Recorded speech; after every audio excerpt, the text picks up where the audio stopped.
It's like 5:30 to me. Call the meeting to order. You want to turn on the camera? She's already got it on. Oh, all right. Good enough. Pledge. Pledge allegiance to the flag of the United States of America And to the republic for which it stands, one nation, under God, indivisible, with liberty and justice for all.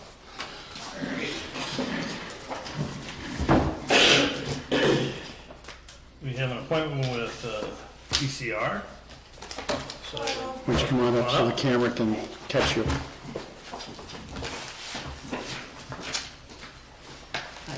Hi. Well, thank you for making time for me tonight. sure. You have a copy of the letter that was faxed, PDF? It's in your appointment folder. Of course. This one? Yeah, let me see. Make sure. Yeah. Department reports, I got correspondence. Here you go. Ready?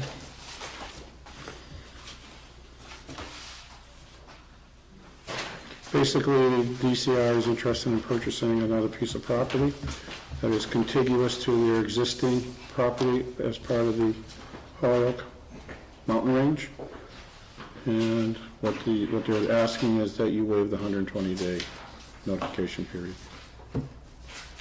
and allow them to proceed with the purchase. Oh. Is that Griswold Circle? Is that what that is? Ridge Path? Yep. Okay. Yeah, Griswold top of that.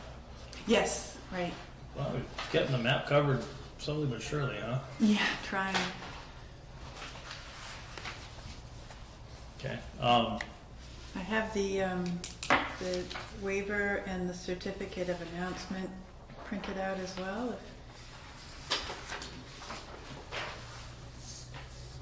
Should we read this? Yeah, read the waiver. I would. Okay. This is the waiver, waiving the 120-day notice. Pursuant to Massachusetts regulations regarding the acquisition of land or interest in land for the conservation of the Commonwealth's natural resources, in particular 301 CMR 51.08. For and on behalf of the Granby Board of Selectmen, hereby certify that at a regularly scheduled meeting of the Board of Selectmen held on today's date, April 27th, 2015, the board voted to waive the 120-day notice period required by said section 51.08 in connection with an acquisition by the Department of Conservation and Recreation of a 45 plus and minus acre parcel of land abutting Mount Holyoke Range State Park located as shown on the attached Exhibit A within a shorter time period than provided in said section 51.08. Okay, as we said earlier, that property is beyond Ridge Path and Griswold Circle. So I guess what we need is a motion to waive the 120-day waiting period. So moved. I'll second it. All's in favor? Aye.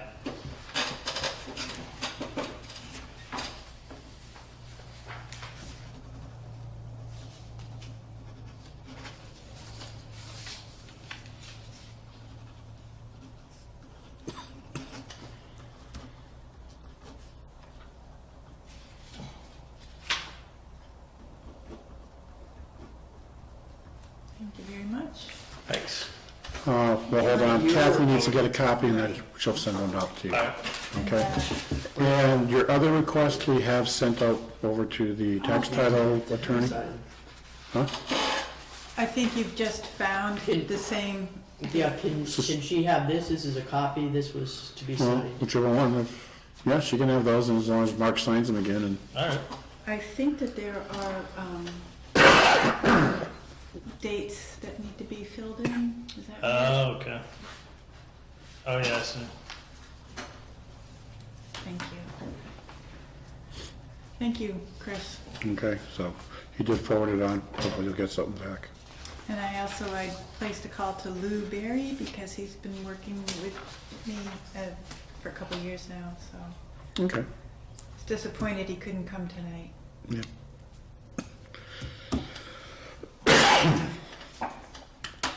Originally he was able to, and then his schedule changed. So Yeah. for a retired guy, he works a lot, let's put it that way. All right, I marked Bill, select board chair, is that what I want to say? Chair of the select board, yes.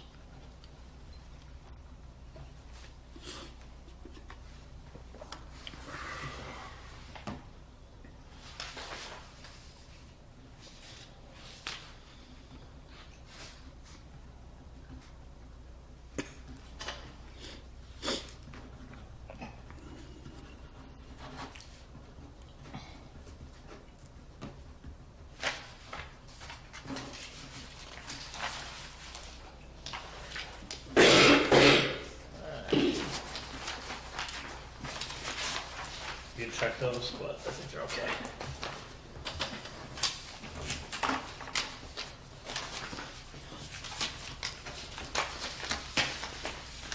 There you go.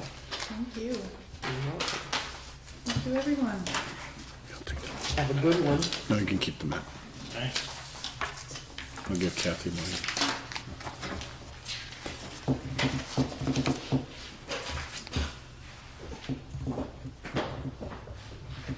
Make a motion that we approve and sign the maintenance warrant.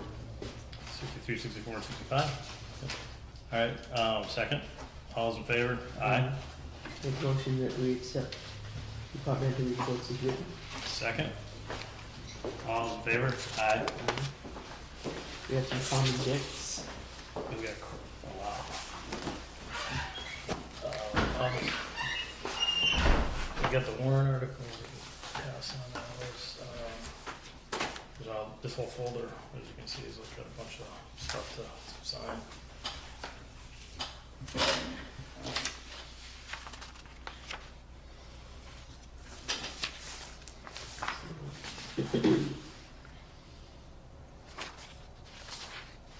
Okay, so we have the common vic licenses for the following. Church of Christ Congregational, 235 State Street, Granby, Mass. With the request to hold the fee, waive the fee, because of the nonprofit status.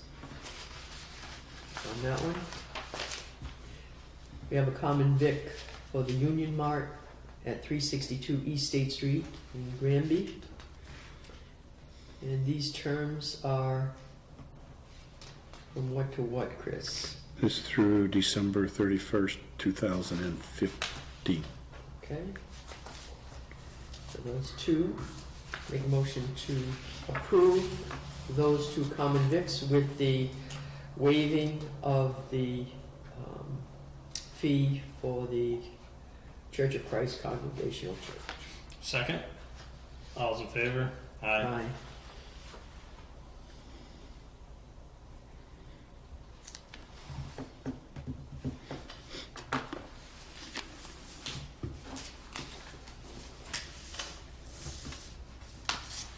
So look at this thing.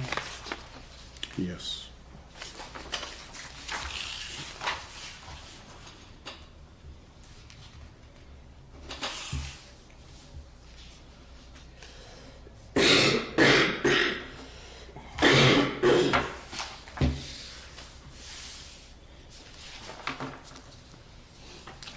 That's a proclamation or something?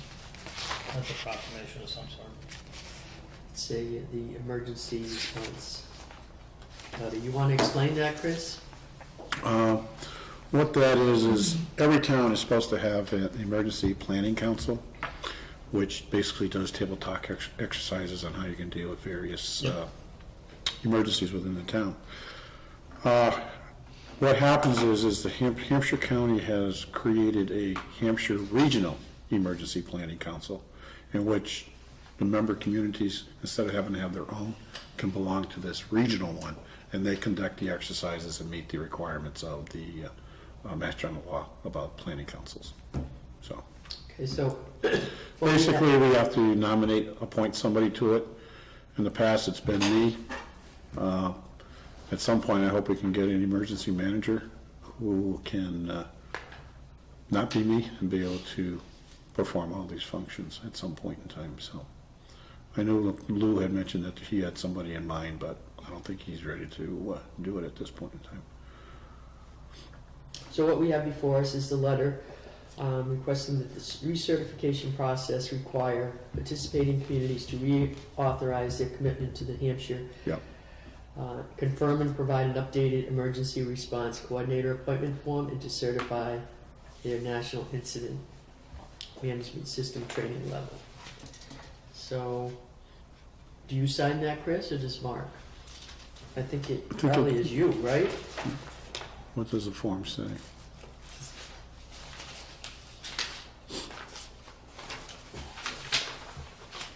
I have set my hand sealed for the town of blank in witness whereof, That would be what the town clerk would sign, probably.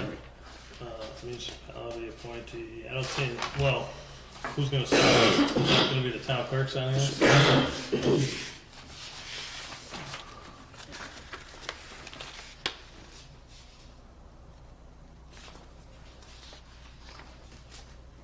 I would have her because she's the one that has the seal for the town. So, And who do you want to be the appointee? I think Chris Martin is cut out for that, I think that's. I think he's Yeah, certified too. He's got the Emergency nice- response. Yeah, I have nothing better to do, right? And he's got a bright yellow shirt, which is Yeah. good for directing traffic. I Yep, think you're that's right. part of the criteria.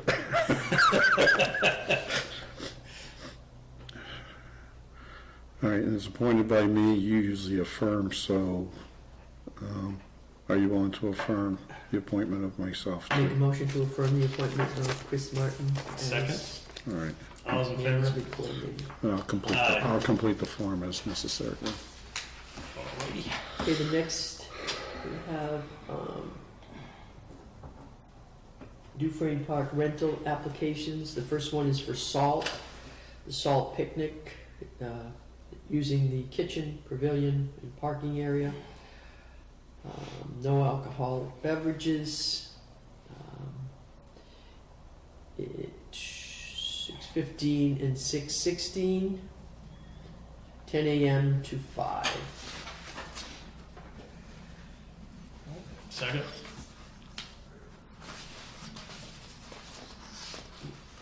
All those in favor? Okay, all those in favor? Aye. Next one we have is from Paula Lapie at 13 Ferry Hill Road, requesting the Dufresne for, let's see, It's family party. family party.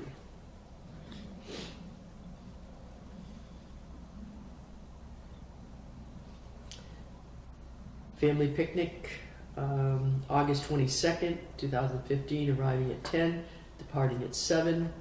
No liquor authorized. Number of people, 100 to 125. Make a motion that we accept. Second, all in favor? Aye. Aye. And then the third one is for GAA soccer. And must be for games, requested by Dennis and Micheline Pelchat. Soccer practices. Liquor, none. April reservations dates April 27th through June 18th, 2015. Monday through Thursday, 5:30 to 7.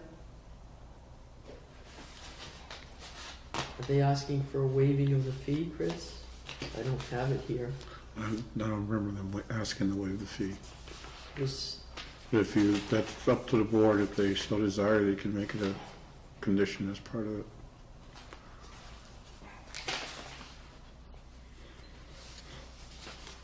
I don't think they're really looking for anybody to be there, I think they just want to use basically the fields for practice. We don't, do we bill? No, usually we don't, So we don't. not for the fields, it's usually if they want a pavilion or something like Yeah. that, then we charge. okay, make Yeah. a motion. Okay. Second, all those in favor? Aye. Yeah, they also provide the Santa can, right? So they're actually- All 3 members have to sign or just the chair? Just a chair can sign.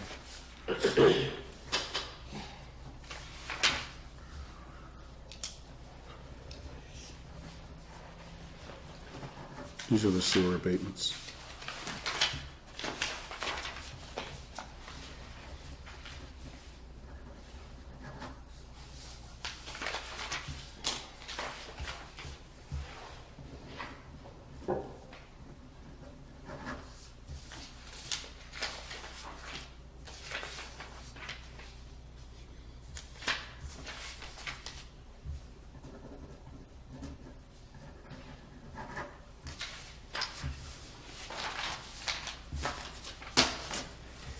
The next point of business is the sewer abatements. The first one is for Eugene F. Marion, 28 Pleasant Street. His bill $436.50. Abated request is $339.50 for an adjustment of $97. And this was based on a letter from the water operator of meter. Water usage should be charged 0.05 EDUs, not 2.25 EDUs.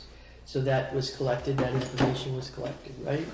Yes. Make a motion that we accept the request for abatement. Second. All those in favor? Aye. Aye, too. All right.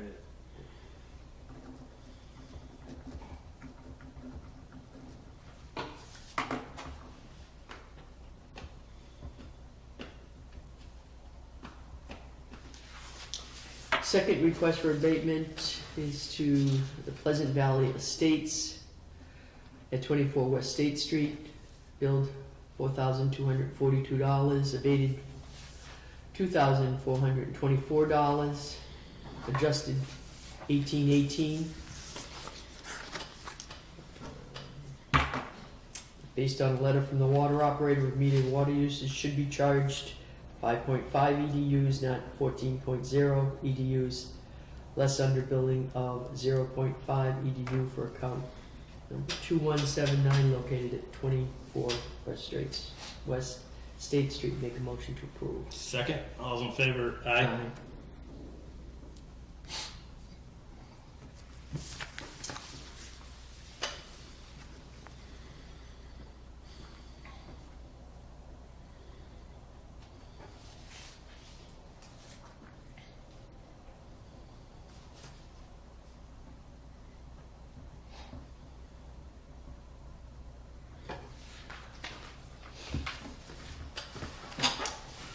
And the last abatement request is from the same Pleasant Valley Estates, 24 West State Street, billed at $22,716, abated at $1,697.50. The adjusted amount is $1,018.50. Based on a letter from the water operator of metered water use should be charged 5.0 EDUs, not 14.0 EDUs. Make a motion to accept. Second. All those in favor? Aye. And just so people know at home, people who are getting abatements are actually businesses, condos, and storefront. And one of the things that is required is actual metering. You have to have a meter on there to measure how much wastewater is going out, and it does have to be inspected by somebody official. It has to be, the readings have to be reported to DEP by a certified water operator. Okay. So it's not like people are just getting random abatements. Are they required, Chris? I thought the water meters, they had them put in. Because we do a standard. Anybody with a public water supply Mm, is required to have a meter on that they have to report the monthly reading to DEP. So that's how I can go back and get the actual readings versus what we projected it was going to be. we have some contracts for Charter Day. We have a Floyd Patterson Entertainment contract.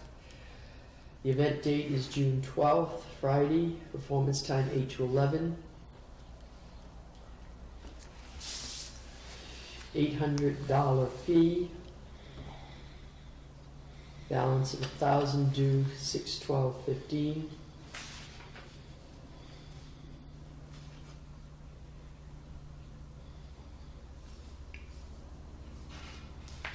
It's a tribute to the Eagles, I guess, the music. Okay. And so this is for Charter Day. All right. I'll second that motion. We approve that contract.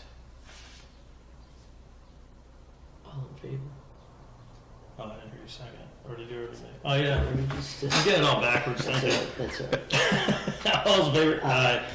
And thank you, Mary, for. So this is telling a me second about one what- with Michael Stutz, right, from the band 7 Bridge Road. This is different from Floyd Patterson. This is for Saturday, June 13th, from 8 to close, with 20 minutes in between for break. Price for 3 hours is $1,200.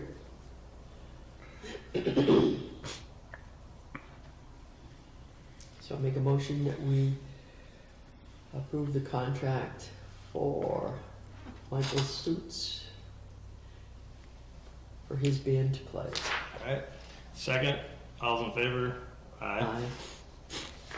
And then the next one is for Passport Entertainment for Charter Days, June 14th, 12 to 5, the Dave Colucci Show. Engagement fee, $1,200. Balance due upon completion of the event. Make a motion that we approve the Passport Entertainment contract. Second, all those in favor? Aye. I don't know who signs them, but. Next Can I one sign this stuff? No. You just keep passing along. is for Larry DeLong, an artist contract. And this is to provide services described below for Granby Charter Days at Dufresne.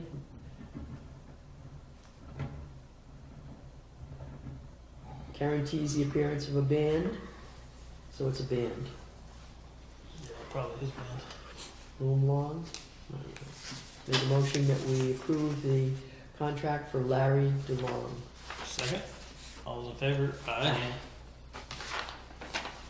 Have a contract for another artist contract for William Halloran, 34 South Plain Road, Sunderland, providing service for Charter Day at Dufresne's, June 12th, 2015, 5 to 7. Fee is $400.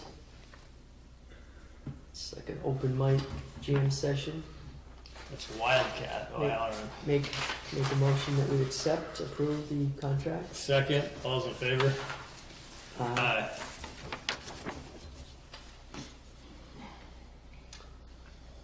We have a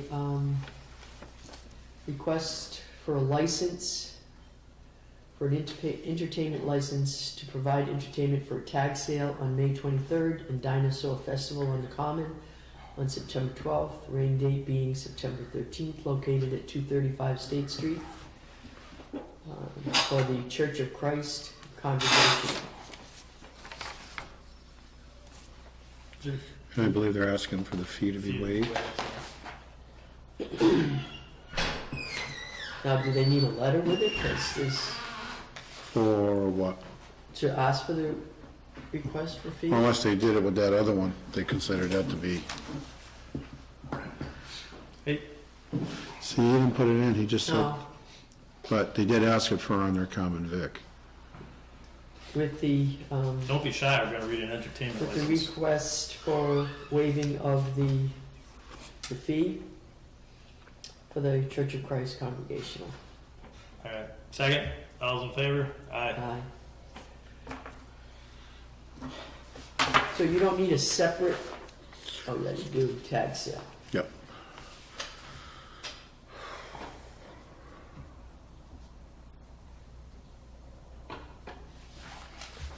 And the same for the Church of Christ for the May 23rd, 2015, and on September 12th, for a free market tag sale license. And again, the requesting of the waiving of the fee.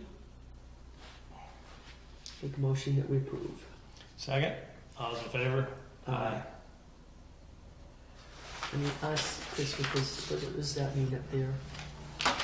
So some Yeah. $2,000 of Let me Bitcoin. see what it says. I mean, I signed these for free, I want everybody to know.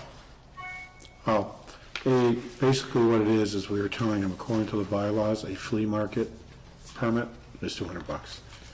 That's what that is. Oh, Because they're doing, because it didn't say waived up there or anything, right? we should waive it, okay, because basically what it is because they're bringing in multiple tag sailors Yeah. under their one license. They're really conducting a flea market, not a tag sale. Right.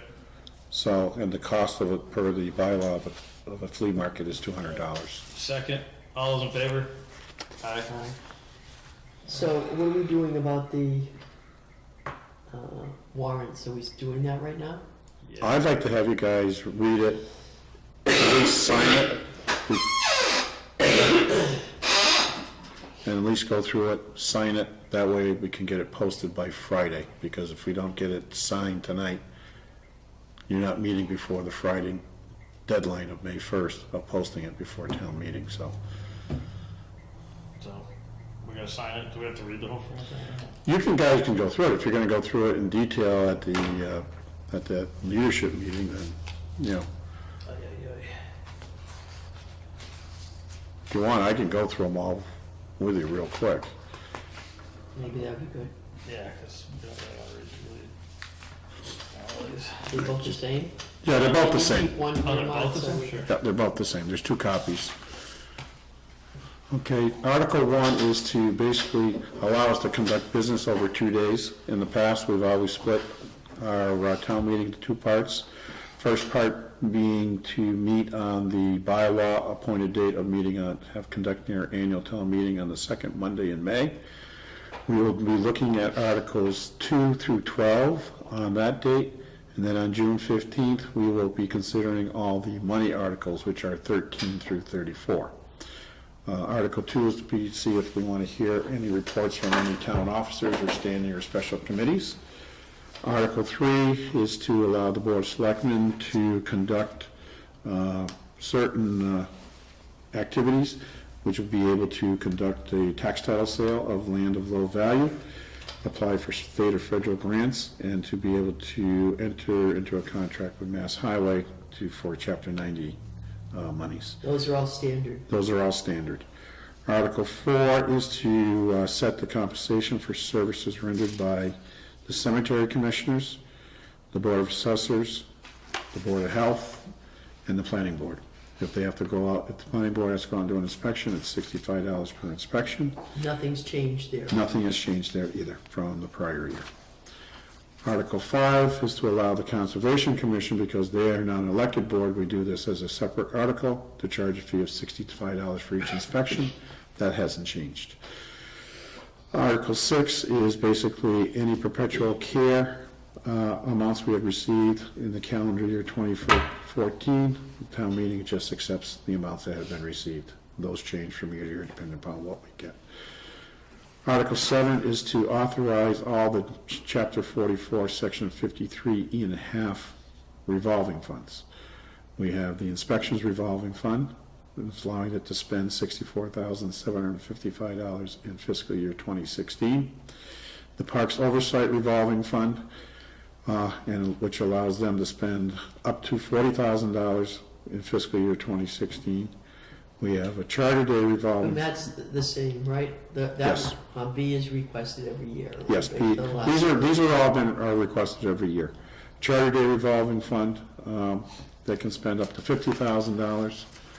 The Planning Board fees revolving fund, they can spend up to $50,000. An after-school activities program revolving, which can be spent only upon authorization of the superintendent of schools. They can spend $20,000 a year.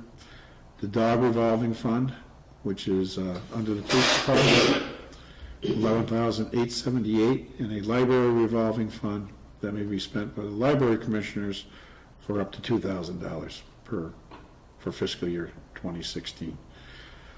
Is that dog revolving fund higher this year? It goes up every year about 2%. So, Basically it goes up with the budget. yeah, and that's what that is. Same thing with the inspections revolving fund. That goes up by whatever the budget is that he submits and is approved of each year.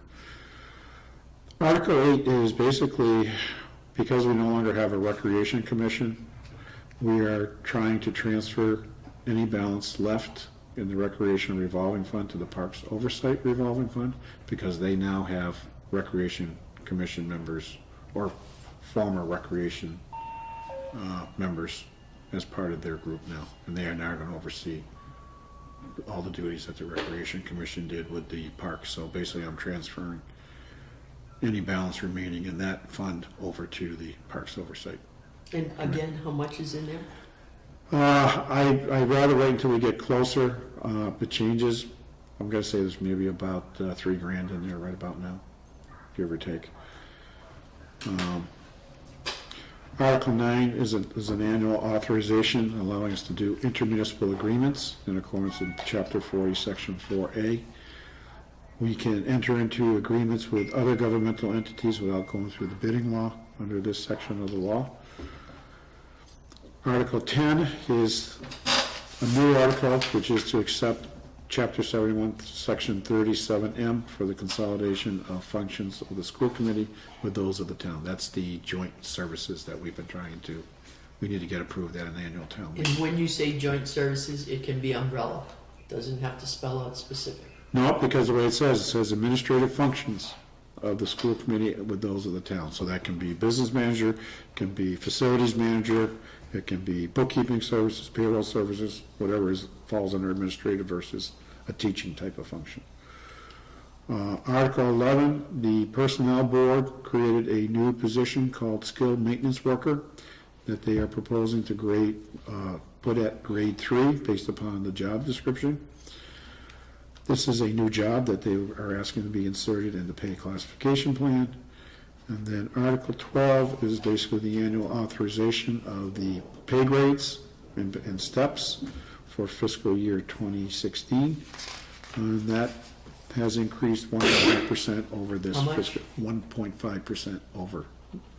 And what I do there is I usually take the CPI for the last 3 years, I average it out so that they're following basically what CPI is following.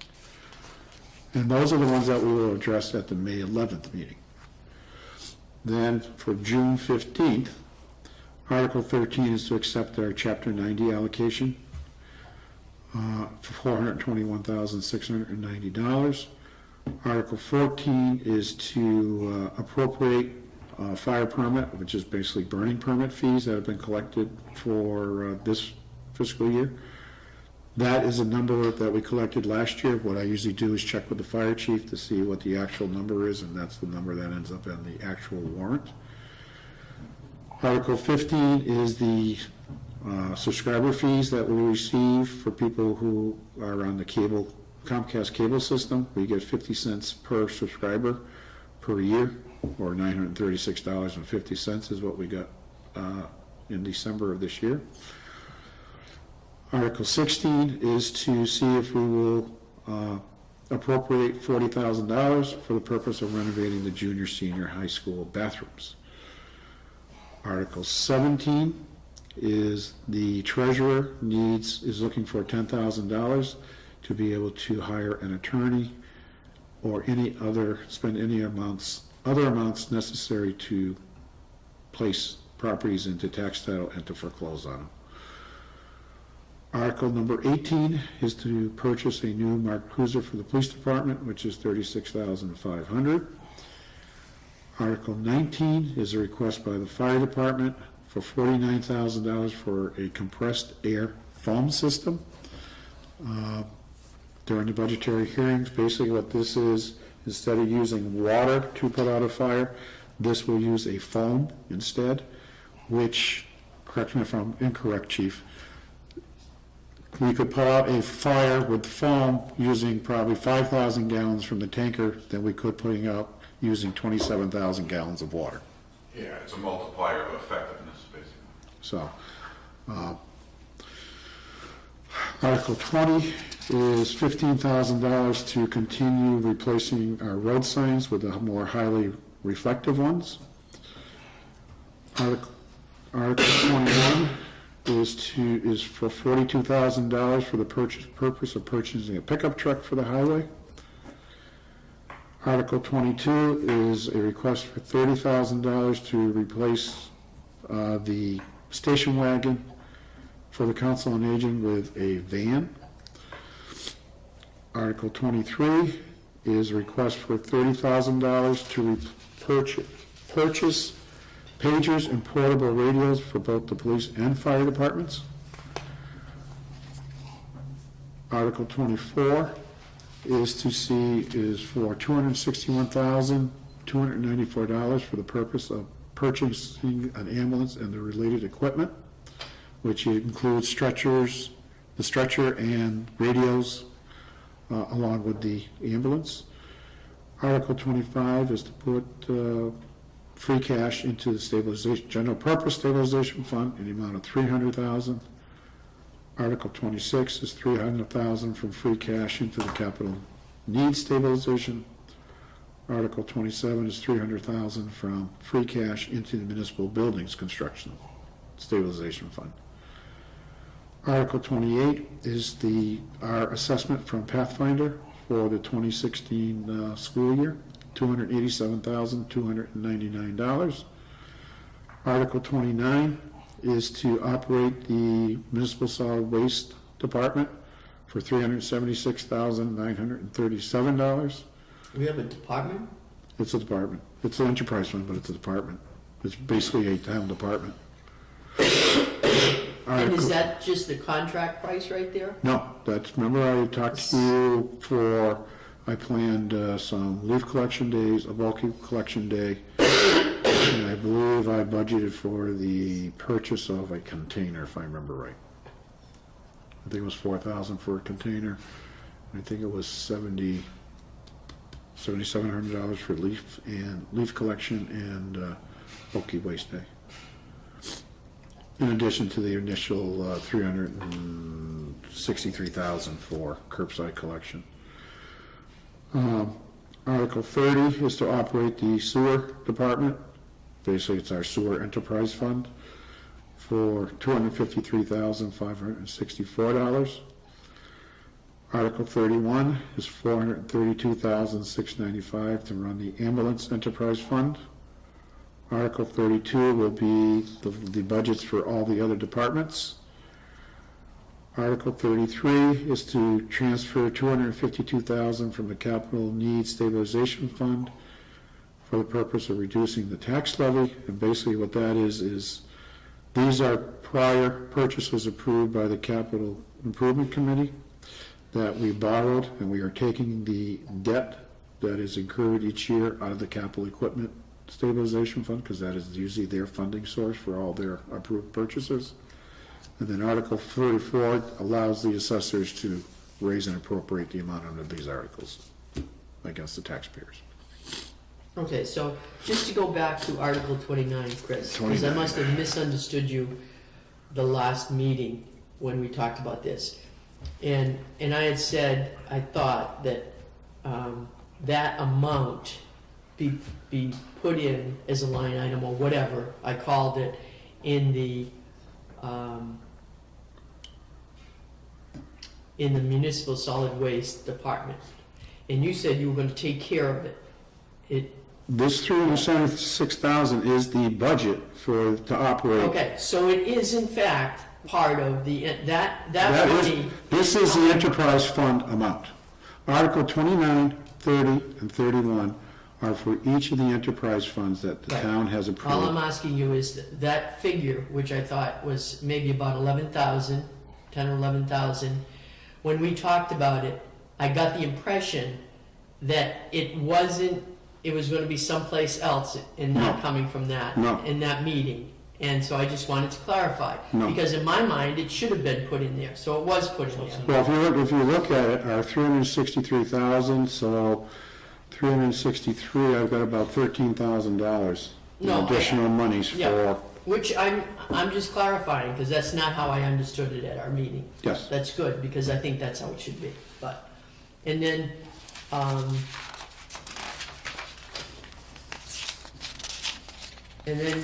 Article 17.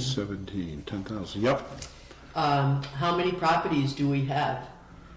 He currently has, I think he said around 8 or 9 in tax title at this point in time. And are they ready to go? He's turned them over to the tax title attorney, and the attorney either tries to get payment from the landowner. If they can't come to a payment agreement or that they're going to pay for that amount, then he will go to land court and foreclose on the property, which we can then sell at a tax title auction.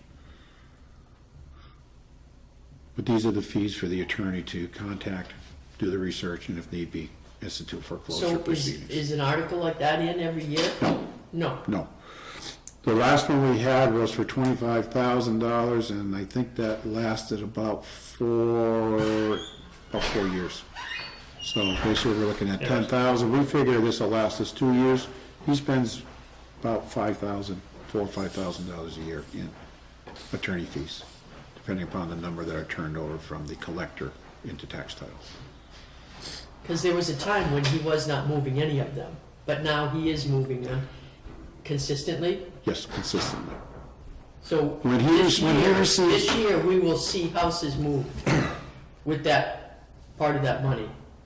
We will see foreclosures done, like we Either did that- that little group of them No, this year. either that or they will enter into a payment plan to catch up the back taxes and be Yes, current. one or the other. One or the other. Resolved. It doesn't necessarily mean it's gonna go into foreclosure, because if the owner enters into a payment plan that's acceptable to the town, basically the treasurer at that point in time, then they can enter into a payment plan. If they can't come to an agreement for a payment plan, then the attorney will go to court to institute foreclosure proceedings, which then allows us to take that property and auction it off at auction.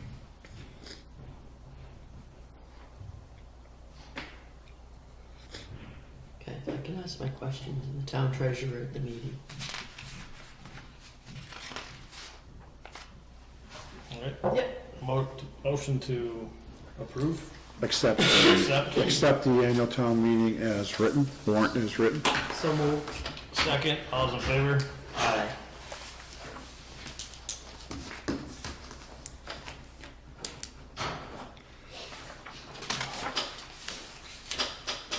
Right, there's 2 places to sign it. One is the election warrant that came from the town clerk also. Could you sign the first page, We Mark? have to do, say that one too, There's right? 2 of them, yep. We have to make a motion.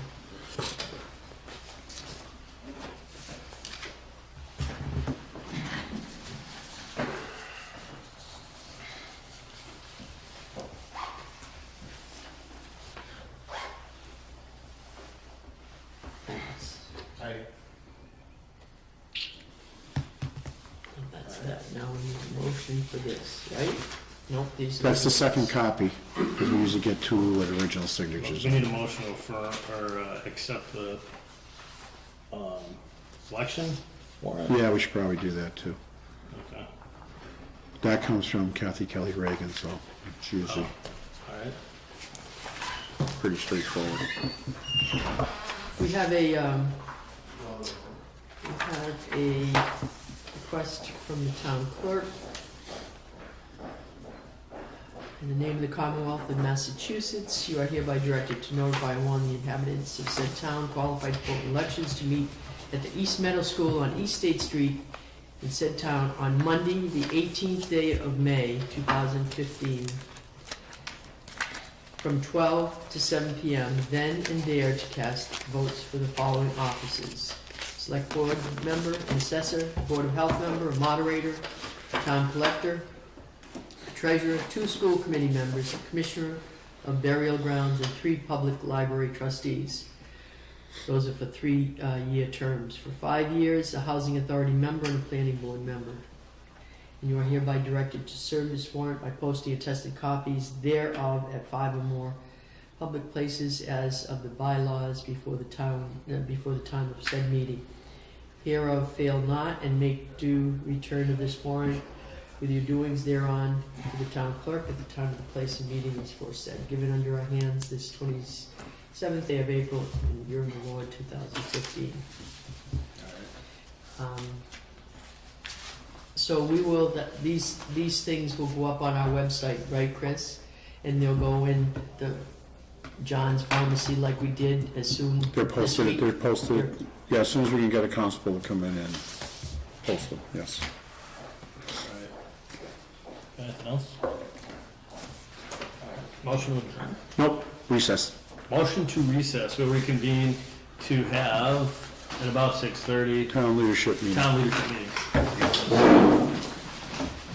Welcome and thank you for coming. It's fishing through my, Is this church here? Yeah, I know. We're getting fishing. Until we get into the sermon, I think there'll be, Caught one this day. I can see a few people were leaving after communion too, I think.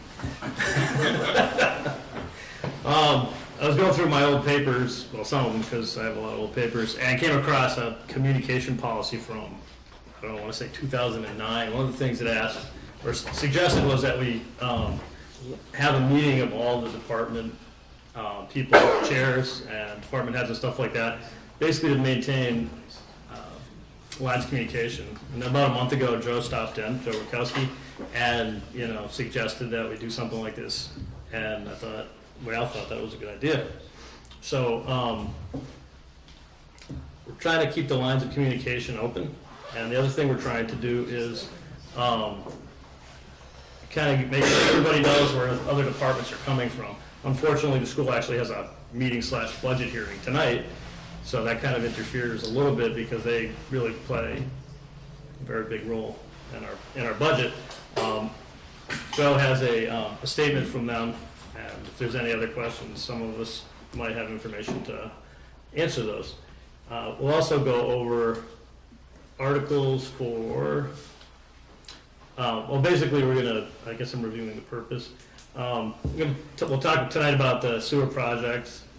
Chris is here, and we also have Pam Desjardins, who's on the committee that developed the project. We also have, I'll speak briefly on the school project, but Joe's also on that and on our committee, and also John LaBera. So we have people representing that. And what we did was we took out the articles from town meeting that are kind of capital articles oriented. So the idea is that when we get to town meeting, if somebody needs to buy a pickup truck, for example, he's not the only one who knows why he's buying a pickup truck. We'll all know, and actually be able to speak up if necessary and support other people's priorities. Okay? So, without further ado, Joe's gonna kind of go through this stuff, the town meeting stuff together. So, go ahead, Joe. Okay, thanks, Mark. So what I did was I worked with the select board about a month ago. We put together this agenda and the two things that we wanted to do. And at the end of this meeting, you guys can decide if this is of value. We thought that if we met twice a year to sort of talk about articles that were going to be discussed and voted on in May and in June, as a leadership team, at least all of you are going to be on the same page in terms of what's going to get brought to town meeting. It could be me. I may be the only one that is surprised when I go to town meeting and I see things for the first time, but my guess is you guys are in that same boat too. So the feeling was, why don't we get together, do some prep work, make sure everybody knows what's being brought, and we don't have to agree on everything, but at least you're aware of what's being brought to town meeting. There are a couple big things coming up that these guys wanted to make sure we briefed everybody on. The sewer project being one. And then obviously the school committee is meeting tonight to make some decisions on their budget, so I can read to you what they're discussing tonight. I can't tell you what they're going to vote on because they're voting tonight. And then the third thing is there's been a lot of work done on the new school building project, so I think there's a couple of us that can give you an update on that. So does that make sense for tonight? We're going to try and keep this crisp. If we can do this in 20 minutes, great. If it takes 60 minutes, it shouldn't take more than that, but the idea is just to move pretty quickly. So the first thing is, as I understand it, in May, and I don't know what date it is, I don't know if it's the 12th or the 11th, there is a town meeting, and I think the one issue that is going to get discussed there is the sewer project, is that correct? So I don't know who's in the best position, frankly, to maybe update everybody on the status of that or what's going to get discussed, but it might make sense to just give a quick 5-minute summary, if that makes sense. I don't know if it's Selectboard or if it's Pam or I don't know. Pam, would you like to do that, or? No, Okay. I'm not because I don't want to do it, but more because I'm not really prepared to do it. Okay. Chris can probably get us, Chris is there somewhere, isn't he? Yeah, he is. He can probably give us as good an outline of the project and I'll be happy to throw my 2 cents in. I just, Okay, that's fine. he'll be better with the numbers. All right. We call him Mellow Yellow, actually. All right, Chris, you want to just kind of give us a rundown? The Board of Selectmen authorized an ad hoc committee to look at the extension of the existing sewer line on 202, to extend it from the Finns Hill area to eventually reach around the School Street area. Basically, it was proposed to be a three-phase project. First phase was going to extend the sewer line from Finns Hill to about the public safety complex. The second phase would be to extend the sewer line from the public safety complex to the junior, senior high school, East Meadow School site. And then the third phase would be to extend that line from that area up to the School Street area. Phase one, we did apply to the State Revolving Loan Fund, which is monitored for the Clean Water Drinking Fund. That we did get approval for the project. And the project is about $8.2 to $8.3 million to do the first phase. We did talk to the USDA Rural Utilities Division. We can qualify for some grant monies, anywhere from 20 to 25%.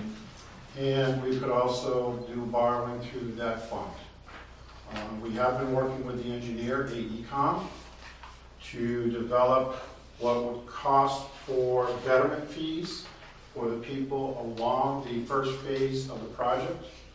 And there also was a factor that was proposed to the Board of Selectmen for taxpayers to contribute towards the project. I believe the taxpayer portion is around $3.2 million, with the rest coming from SRF funding and grants and USDA funding. And that's where we are right now. Okay, thank you, Chris, that was great. Now, is that what's being presented to the town on the 11th, the first phase? Is that Correct. right? Yep. So, Dave has been intimately involved in this too. Maybe he's got, maybe or maybe not, I don't know. Wasn't prepared to give an overview tonight. Chris got most of the things. AECom is working on a flyer that will be a handout to everyone. This one is a marked up version that's going to be changed significantly, so I didn't make copies. I haven't received the updated one. Just a couple of things Pam and I were discussing. There have been, over the years, several comprehensive wastewater management plan studies. One started in 1972, one in 1980, and the most recent one by AECom, all pretty much outlining the same basic problem areas. The difference being the original one sort of had a different method to handle the problems. Some of the original, back in the 70s and late 60s, most of the sewer mains were run right through the wetlands down in low areas. The DEP does not encourage, or they discourage that nowadays. They would want you to stay out of those areas. So that first one pretty much outlined routes for gravity sewers that probably would not be allowed today by the DEP. The second studies give other alternatives. The second study back in the 80s also had community leach fields, which is also being sort of discouraged by the DEP, as is happening with McDuffie School. The DEP is forcing them to have a package treatment plant. So we've spent hundreds of thousands of dollars on study after study after study, pretty much telling us the same thing. Certain problem areas in town have difficult soils or ledge that will be difficult to adequately handle the sewage with on-site disposal systems. And that's where we're at. Okay, great. Can I ask the question now, on the 11th, who is giving a summary? Is it going to be Chris to the town? Is it going to be Pam? I mean, who's going to sort of tee this thing up for the taxpayer? You know, we're putting a PowerPoint presentation together, trying to follow the same framework we did when we did the zoning, so we get some community outreach. We're going to try and get some pieces on Channel 15. Someone from the committee will do that. My name was brought up in the last meeting. I suppose I could do that. And can I ask, is it a 5-minute summary, is it a 20-minute? I mean, just to help us get a sense for what that night's gonna I be don't like. know, I can't answer that question because I haven't seen it. Okay, When did we run when we had it, when AECom gave it to the select board, about 15 minutes? 15 minutes. Yeah. 10, 15 Okay. minutes. So it'll probably be something like that, and Okay. open to question in an effort to kind of explain the overview of the project, some of the numbers without getting into too much minutia, the costs, some of the terminology, and to try to explain to the community why it is that this is important. I mean, if you go back, and this is that first study Dave referenced, we go back to the cost of waiting on these various things. Back here in '72, this was $1,476,000 for the project. And here we're talking about $8 million for phase one. So part of the challenge, as we all know, is that we do a lot of studying in this town, and then we never make a decision. And those decisions cost us money over time. The challenge that keeps coming up, I know we heard somewhat from the finance committee at one point, it's all about the taxation and the money to the public and what it's going to cost the public. And I know from my standpoint and from discussions we've had on the planning board, the challenge I think that we're all faced with is that the citizens of this town are going to have to begin to realize that they're going to have to reach into their pockets and begin to pay more taxes because we haven't made a decision in a long time, and all the decisions are now on the plate at the same time. okay. Well, and obviously this is part of the dialogue on the 11th. Anybody else in this room, maybe it's the finance committee, will you guys be sort of speaking? And I'm not asking your opinion, I'm just asking, will you also be providing some perspective on the 11th to the taxpayer? It involves money, so by bylaw of the town, Okay. the finance committee is supposed to give a recommendation and explain why we give the recommendation. Right. So we would expect to have probably maybe up to about a 5 to 10 minute talk. Okay, great. Can What I do we also think note, that, go ahead. I mean, I'll note that this is 2 weeks from now, this town meeting is happening, and we still haven't seen the plan, the proposal, the PowerPoint presentation. We're at an all-town leader meeting 2 weeks before the town meeting, and we don't even have people here that are willing to give us the information. So I guess, where is this considered debate that we're all supposed to be having? It's leaving me puzzled. So sometime in the next 2 weeks, maybe we'll find out what's being presented at a town meeting, and then maybe we'll have some time to prepare a response. But it'd sure be nice to get more than 2 days for an $8.5 million project, which has enormous numbers of questions surrounding it. For example, to give you just one, normally in things like this where there's particular users, the general principle would be to bill the people that get the service, right? So if I get the sewer line, you bill the people to get the sewer line.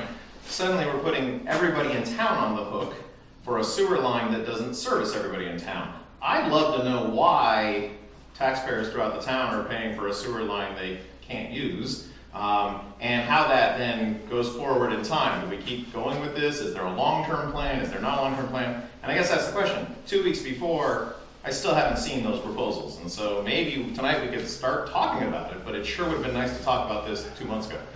Dave? First of all, I'd like to ask you why you didn't come to the select board meeting that this was discussed. Our engineer was there. We can't keep having our engineer meet with every person individually in the town. It's costing the town money that you guys are trying to protect. The select board had the engineer here. You could have asked him any question you liked. We weren't prepared to give an overall summary of that tonight. I guess but I'd like the report from the committee. In addition to that, I'd like to, comment on a few other things. First of all, you're asking why the taxpayers are going to pay some more. Well, you didn't even bother to listen to the statements that were made at the meeting, at the select board meeting. Our committee looked at many different options to equitably fund this project. And by state law, we cannot assess the town's properties. We can't, in other words, bill the town, bill itself, as a betterment. We're going to be going by West Street School, we're going to be going by the DPW, we're going to be going by the police department. All of those buildings, and including possibly the future school at the high school, would be benefited by this sewer system. So we can't make 200 people that are on the system pay the entire cost of the system when the town is gonna benefit. It's not gonna benefit me. I live on the far side of town. It'll never benefit me and my house personally. But do I think it's a good thing for the town? Yes, because long-term, it will be a benefit. It will save the town funds by not having to put up a package plan at West Street School when their septic system fails, or at the high school when their system fails, or for that matter, for the safety complex when the DEP comes in and says that the tight tank is illegal because it's a single wall tank. All right? There's a lot of things there that could put tons of cost on this town, but you guys don't want to hear it. Well, you know, what I heard from Jim, which might be a valid point, and that is we do have a pretty big vote coming up in 2 weeks, and I think what you were suggesting is it would be nice to have a lot of this stuff flushed out, at a meeting like this, before sort of putting it out in front. So maybe the takeaway on a going forward basis is this kind of venue allows us to sort of focus on what we need to present at town meeting and making sure we flush this stuff out. That's exactly right, but my problem is, we're supposed to flush these things out at a meeting of the sewer committee. The Board of Health isn't here. Where are they? Where was the finance committee at the meeting if they Well, wanted I believe you were information? there, weren't you, John? You were Yeah, I there was with there. eight. Jim wasn't, and the others weren't. And after the meeting, I went up to the people who broke income, and I asked 4 questions, and I got 4 I don't knows for the answers. They had no idea. And I asked them to send me some material. There was a lady there who had a piece of paper. She handed it to me. She said, "I think this is what you want." I looked at it. It had nothing to do with what my question was. Could you remember those What were questions, your John? questions, John? Well, I had some questions about, first of all, let's talk about the cost of it. Yeah. And who pays for it. There is no question at all that some of the properties along this proposed line are town properties. Some even have town buildings on them, and that those would benefit from the sewer. No question about that. What is a question, though, is why the taxpayer should be paying for more than what the town's piece of that total amount is. And that's what's the issue. The town can be one of the 234, as a matter of fact, the town would be, I think it's 34 of the 231 users that are along the line. And so the town could pay that portion of what the total costs are, and that would be a legitimate town expense and a legitimate taxpayer expense to do that. However, I have a couple of questions. There are people all over this town who live very far away from this sewer line, any sewer line connected to 202, and they're almost all on septic systems, except for the people who have already paid for sewers for themselves. We had a sewer project a year ago where the users picked up the entire cost of their sewer system. Now, everybody else has a septic system, basically, all right? I don't know a whole lot of things about septic systems, except I do know this. Every last one of them is going to fail at some point. Every last one of them, whether it's something in the system or most likely the leach field, it's going to fail. And it's going to cost that taxpayer, what, $30,000, $35,000 to get that fixed. When that happens, is that taxpayer going to be able to come back to the taxpayers of this town and say, hey, my septic system just went out. I would like the town to pick up the cost of fixing it. Float a loan and pay it back over a period of time. I guarantee that's not going to happen. There is no way that the rest of the people are going to have any of their problems taken care of by the town. So the question is, if you're a taxpayer, why aren't you asking yourself, why should I pay for someone else's sewer problems along Route 202 when nobody is going to pay for my sewer problems, which are inevitable? They're inevitable, and nobody else is going to pay for them. That's one of the kind of questions we think the townspeople will be asking themselves. Could I just stop there? Mark, is it possible for you to sit up here with me as the chair of the board rather than have someone else maybe do that rather than... All right, that'd be great. It would really be great if you were up here. Maybe Chris could do it or something, I'm not sure. Any volunteers? No, you don't. Okay. Thanks. So listen, obviously, we're going to have a lively conversation on the 11th. We're certainly not going to solve this tonight, but before we move away, we've got other things to get to. Is there anything that we need to talk about it related to the sewer project? Do we feel like we have the right, go ahead. I have one issue, Bill Shaheen. Has anyone done a potential build-out plan of all available large parcels in the line of the project?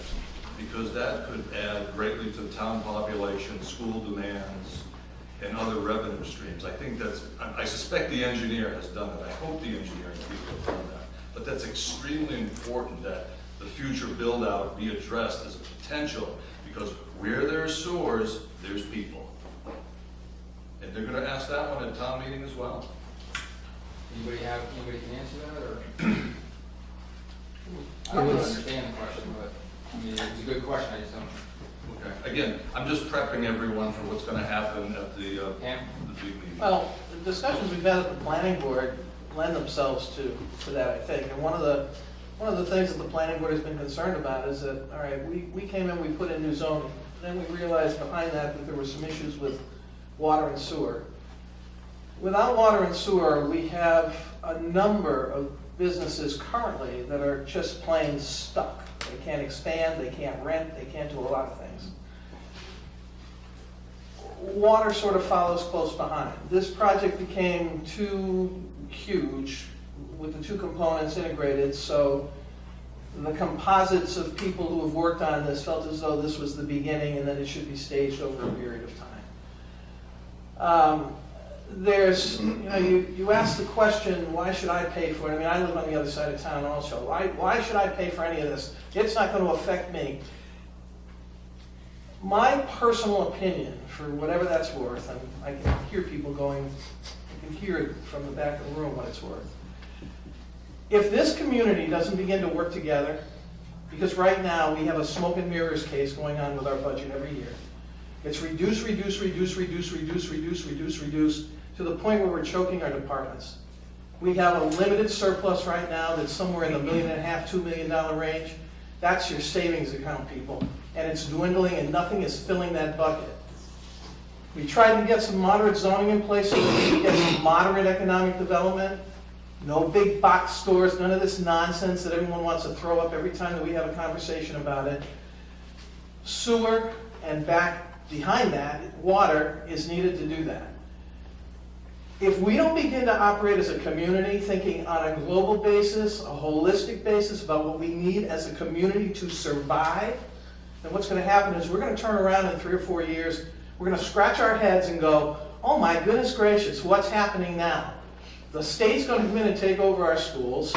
We're not going to have property that's worth anything because we don't take care of our buildings, we can't afford this, we can't afford that. Our educational population is dramatically reducing every single year. Our costs are going up. And our surplus is going to disappear. We use that money every day. When that fund is gone and we don't make some effort as a community to work together for some of this kind of stuff that needs to go in to support that in the future, no one is looking into the future in this community. It's one day at a time and it's all about me. I live here, so I'm going to concern myself with what happens here. I got kids in school, so I'm going to concern myself with that. Nobody is thinking globally in this town, and it's killing this community. We're going down the tubes. We are circling the damn drain, and no one wants to face it with the public. So we need to start acting as a community and stop this. I live on the other side of town, therefore I don't give a crap what happens on 202. Is town meeting the right venue to have this kind of discussion that we're having? What happens to the public hearings of old, where the public are invited to come and hear all of this kind of discussion, so that you, from the planning board, get feedback from what the public feels, so that you, from the finance board, gets feedback from what the public feels? I don't think that this kind of discussion can be held at town meeting and people who are sitting in the audience get any meaning out of it. Yeah, part of No, the, it's hard, right? yeah, the biggest problem we had with this whole project was time. It was always like trying to do it. I mean, we were rushing the engineers to actually to try and get it done in time, because we're also dependent on the grant cycle, and the grants basically come out, I think, at specific times during the year. Is that correct, Dave? Yeah, I was gonna try to answer Bill's question. The project has changed substantially since we first started looking at it. Originally, it was trying to just take care of McDuffie. Then it went to all the way from the center of town to McDuffie, and it was scaled back a little bit more to fit the grant programs that are available a little bit better. We do qualify for an RDA grant. At least the engineers are figuring 22 to 25%. We could get up to 45% depending on the cost. They're not figuring that much because they do not want to be overly off they want to be conservative on the estimate. They do not want to be unconservative and have to come back to the town for more. We also have qualified for an SRF loan at 2%. That loan disappears after June. If we don't meet these deadlines, we're done. I mean, throw in the towel, another sewer project goes down in flames, and we miss another opportunity to get grants and low interest loans. And I mean, that's where we have it right now. I mean, the project has been scaled back to pretty much just handle the center of town.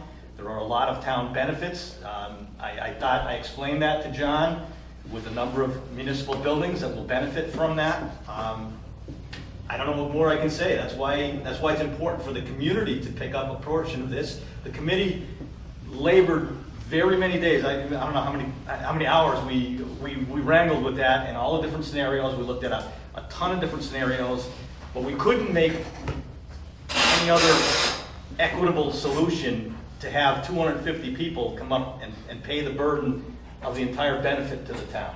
And what was done, there was an equitable number of what the municipality gained off of this, and that's how the public share was calculated. No, Yes. no, Yes, John. no. So why don't we just, go ahead, Jim. Yeah, I take objection to the idea that nobody's thinking globally about the town. I'm a macroeconomist. This is what I do for a living. Please. Oh, I'm sorry, that All is right, my job. I'll just stop here a minute. I'm sorry, Joe, but, you know, So I want to take, and I guess the question about Jim, this hang on, thing. I'll let you talk, I'm not trying to cut you off, but, you know, the comments back and forth and stuff, don't need to hear it. Don't speak unless you're called on, otherwise we're gonna scrap the meeting and you guys will look bad on TV, okay? So, good manners, okay? Jim, go. So I guess the whole town thing is interesting to me because I would be very much in favor of seeing a plan for bringing sewer to the entire town. What would it cost to bring sewers to everyone in town? What would that look like? How would we bill it out? We could then figure out how everybody in town would be paying for the sewer hookup. What would that look like? I find it disturbing that there's this hidden water project that's going to be coming along in the lake. I'd like to see that kind of a plan too. Just sort of, what would be the cost to do this for the town? I've been on the finance committee, I don't even know how many years. This is the only thing I've been asked for is what's the complete plan here? I've said this about the school projects. What's the complete plan for the schools? What's the complete plan for the sewer and water? If we could get those numbers on the table, talking about everything in town, what's the 30-year, 50-year plan, which is what a town like this does. But that's not what we ever see. We see these little piecemeal, we gotta do this right now, and it's always because there's a grant in the offing. And the grant in the offing is always like something being on sale. And just because it's 5% off doesn't make it free, right? It still costs 95% of the price. So we see these little one-off things and we're told this is the crucial project. The sewer project started when McDuffie wanted us to put in a sewer line. This was maybe a year ago or so, maybe 2 years ago now. And it was going to run out to Belchertown. We were told we have to do that. And then we found out going to Belchertown wasn't a good idea. So then we were going to go from McDuffie down to the town center. Oh, but then that was too expensive. And now it's this other project. There hasn't been a consistent project as part of a larger plan in this entire cycle. So when I'm saying I still haven't seen the thing, it's not that there hasn't been little bits and pieces presented here and there. I'm just waiting to see the whole thing because how big is the tax increase at the end? At the end of the day, this is going to cost more. Are we talking about doubling the taxes, a 50% increase in taxes, tripling the taxes? What will it cost to do the projects that need to be done? That's what I've been asking for years on this committee. That's all I've been asking for. Okay, so this is great, a lot of good dialogue, and yeah, a little bit, on the negative side, but that's okay. That's what happens when you pull people together. Everybody has good interest here, right? The reality is we've got a team of people that are trying to work on this sewer project. They're trying to do the best they can in a short period of time, and sometimes we get a little bit of friction in town, but that's what this meeting is designed to do. You meet 1, 2, 3, 4 times, and a lot of that stuff works its way out eventually. So for the 11th, we've got somebody that's gonna present. We know who's presenting. I'm not sure who, but somebody is gonna present. I don't know, is this a select board project? Is the select board presenting? Well, I expect it'll be somebody from the actual committee that developed it. Okay. And they developed it at our behest. Okay. I want to be clear about We're gonna that. have them present for us, or somebody from our town is gonna present? No, either someone from, It'll be someone from the sewer planning committee, whatever the committee was called. Okay, so the committee's got it, and they're gonna work with this outside consultant, the facts. There'll be some conversation, the finance committee will give their perspective, the select board may or may not give their perspective. There will be a series of questions. You guys have sorted out who's gonna answer those questions, right? So that we're not sort of, you know, we got that figured out when the questions come up on the 11th. Well, we already, but we sit here and, I mean, I heard Jim, he's got some valid questions, and he's got some, I mean, my feeling is, what you're looking for, Jim, is a total cost of bringing sewer to everyone in the town. That to me is not even conceivable. It's not even conceivable. To have a sewer project that would at least take in the main corridor is something reasonable, Jim. I mean, how can we do a full town sewer system? So your question, I guess, as valid as you feel it isn't even reasonable, Jim, in my mind, because we can't even go there. You're looking at me, I mean... I'm happy to answer. I mean, Yeah. the reason is because if you do it for the whole town, then everybody gets a sewer hookup, and everybody ends up paying for it. In other words, the users benefit, and we take what those fixed costs, enormous fixed costs, the main line costs more than the subsidiary lines, and you spread out those costs throughout the whole town. So once you do the 202 thing, then you start building in the side streets, which aren't part of this plan. Those side streets would be a lot cheaper than the main line going through the town. And so why should the people on the side street pay a lower price than the people on the main streets? And so the way we're doing this, everybody in town will end up with different costs for their pickup. So you need the whole plan. You may not do it all at once, but you need the whole plan to figure out how to allocate the costs through the town. Not to interrupt, but are you speaking as a taxpayer or as a, I mean... I'm speaking as me. Can I answer your question? Yeah, Except that the finance committee has had these discussions. Okay. The finance committee does look at these problems. I'd like to answer your question. Mary's 100% correct. If you read the comprehensive wastewater management plan, there's no way the DEP would even allow us to consider sewering areas that don't need to be sewered, because they don't want uncontrolled development in rural areas. And she's 100% correct in her answer to you. You're just not listening. The DEP wants you to follow this plan. If you took the time to read the plan, it's available, it's online, everybody's got one. You would understand the areas of the town that have problems. Those are the areas the DEP expects you to handle the problem first. They don't want everybody in town to have a sewer if they don't need one. John? Here's, I think, maybe a test that the select board could use. First of all our preliminary indications are that the town is never going to get this money back, no matter what's built along there. It just can't happen. And here's the test. Instead of asking to pay for this thing out of taxpayer funds, the select board believes that we're actually going to get a financial benefit to the town.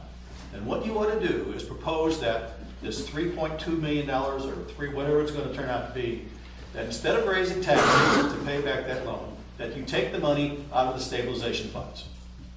Because you will feel certain that the money is going to come right back to the town through the economic benefit. Well, put your money where your mouth is. We don't think that's going to happen. We don't think it's going to come back to the taxpayers.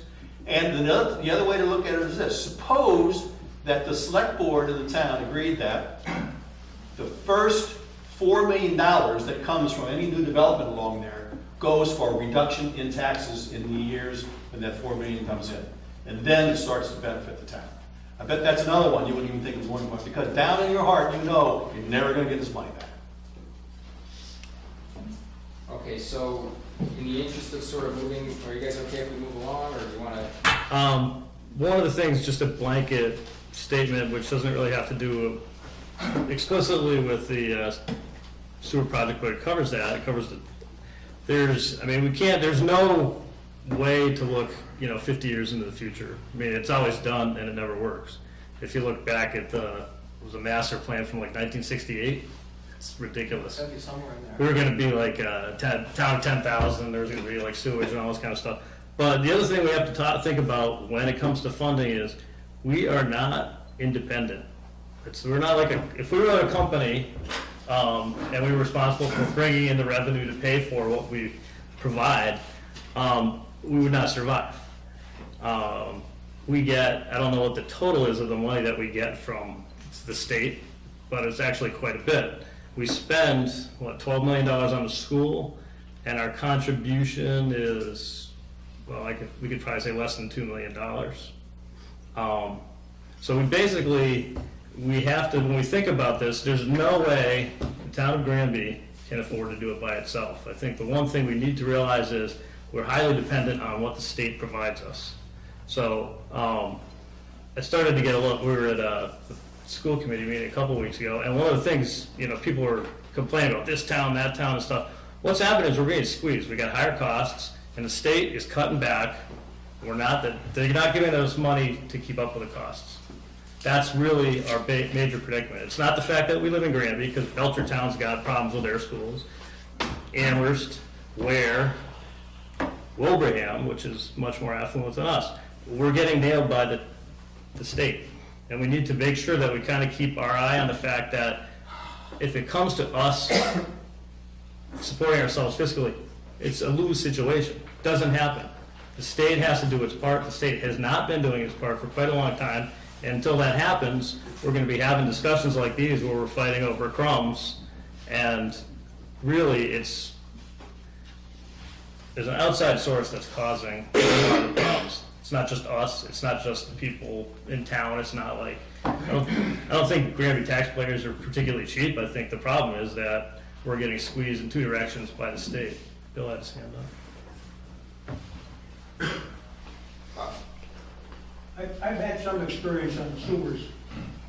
I think the problem that we're, from the finance committee's perspective, or my own, whatever the case is, the $3,200,000 seems out of proportion with the cost of the project as it relates to is that the common infrastructure or not. If you're dealing with an $18,000 thereabouts EDU, and you've got 34 municipal EDUs according to the schedule, you're dealing with $650,000, $700,000. That would seem to be the portion of the cost that relates to the benefit of the sewer. Now, obviously, if you're dividing everything up by one number, it becomes one thing, another number can be higher. If this project were costed out for all three phases, what you would end up with is spreading much more cost over many more EDUs. If you end up paying $3 million, well, say $2.5 million more, please don't shake your head. No, it's not accurate though, Bob, that's all. Okay. It's just not, we don't have a lot of extra EDUs if we extend the project. Because the second phase. No, we don't, because the second phase of the project is not able to hook in. Okay, my idea of the second phase of the project is the corridor out there and everything that is all the way out. All right, I'm not talking just running a line down the middle of a field. I'm talking running it in a way where as many homes as is possible will get into it. Then you will spread it out over an entirely different thing, and you can take your $2.5 million of infrastructure costs and spread it over all those other people tying in at some point in the future. Then what you're doing is selling something on the future benefit of it rather than socking it to people who aren't going to be on the sewer at all. Okay. Yeah. The problem is it's not exactly accurate. One of the reasons that the second phase of the project is designed the way it is to, again, control costs. By doing that, no one who lives on that area is able to hook into the sewer. So we don't have any additional EDUs as we get out into that second phase. That's really targeted to assist in what we felt was going to be the high school issue of the community sewer. and not so much the actual development of that sewer, but the ongoing cost, which has been projected to be in the $150,000 plus range annually. So that second phase, the effort was to try and minimize the cost, because the costs on this thing are huge. But the other effort is to allow the sewers to get up to McDuffie's, our largest taxpayer, I believe, certainly our largest employer in town, who have been waiting to expand now for a number of years and have problems. And that being the case, that line then assists us to be able to bring that sewer, should we need it, to other areas that are not far from there that begin to become, that have the potential of becoming affected areas. But by extending into that second phase, and the reason it's phased is because of the grants. I could not agree with Jim more in terms of this planning sequence. Now, I don't believe 30 years is the right time frame, but what we've been pushing for is to try and at least see 5 and 10-year plans so that we can begin to put the puzzle pieces together to look at these things and begin to look forward rather than not. Now, the reason that this original proposal got trimmed down was because the costs got too high. So we went back to the board, started looking at it again. You go back to the board, you start looking at it again. The finance committee finds it too expensive, so we go back and we try to adjust it again.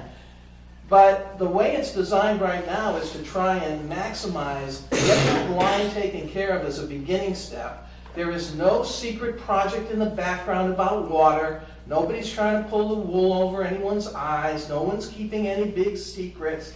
All our meetings are public. So the effort is really to create a beginning to a longer range project, but we're talking years and years down the line, and we're trying to address problems that are absolutely, they're going to happen on a very short period of time. So it's a beginning step in a phased project. We were able to get the select board to say, let's look at it in 3 years, 3 phases in 3 sequential years of requesting loans and grants to try and keep this thing moving over time. And it's the beginning of a plan into the future using the master plan that was done back however many years ago. Okay. Well, good. We're going to move things along because we sort of made a commitment to keep this to 60 minutes, and we've spent 40 minutes on this alone. And I think it was helpful, hopefully, for everybody. But we're going to. This is it. You just brought up something interesting, Joe. Maybe the town moderator happens to be here in the meeting. What is the town moderator planning to do about what she hears or the issues involved? How is she expected, how does the plan moderator have any idea how she's going to plan on getting both sides of this issue discussed enough at the May 11th meeting? Thanks, John. You're welcome. Well, tonight was the first I heard of perhaps a PowerPoint or a presentation, so I'm going to have to limit the time spent on that, as well as the time that you're going to get up and speak for the Finance Committee on your opinions on this matter. So limiting the two of you to some finite time period, then open it up to the floor and see how much discussion comes about. I mean, if the same questions are being asked over and over again, then I'm going to stop it and someone can call for a vote from the floor. But if they're valid points, I'll let the discussion go on until I think that has been enough said and so people can make an educated vote. That's good. I mean, I certainly agree that that's the appropriate. But unfortunately, I'm going to have to limit both of you in the beginning to leave enough time for this as well as all the other articles being presented that night. Does the select board feel that the town is ready for this at the town meeting, May 11th? I think it's going to be very difficult to have people ready to make informed votes on May 11th. Can there be a public hearing before May 11th? I don't know. Kathy? Yeah, I mean, in all fairness to all the taxpayers, I don't understand why this brochure that they're working on that isn't mailed to every household. I mean, why isn't this information being mailed? That's really the best way to make awareness. Not the website, not, that's posted here. I mean, it really needs to be probably mailed to each household. Now, when things are done, and you know things are gonna be done, you should take advantage of when I have mailings, like my census or something like that, where you can do a mass mailing at cost effect. But something important like this, it might cost a little bit of money, but it also will make the residents feel that they're not being shut out, that things aren't like trying to be snuck around. So I think it's a great idea. no, I mean, it might cost a little bit, but that's probably the best awareness is the mail. So, John, were you suggesting that maybe we shouldn't have a meeting on the 11th? Is that what you were suggesting? Always one of the options is to take one of these articles and table it. And so then it comes back up at the next. The table, you postpone it indefinitely, I believe. You postpone it We have a indefinitely, vote. yeah, it's postponed indefinitely. That doesn't mean that it goes away. It means Right. that you wait until the next meeting. Right. When is that Or you can vote it down, well, So funding. is- there's ways of bringing it up again, yes. Our problem is the funding issue we're gonna have. It can't go. Well, you can bring it up across at the meeting, next right? town meeting.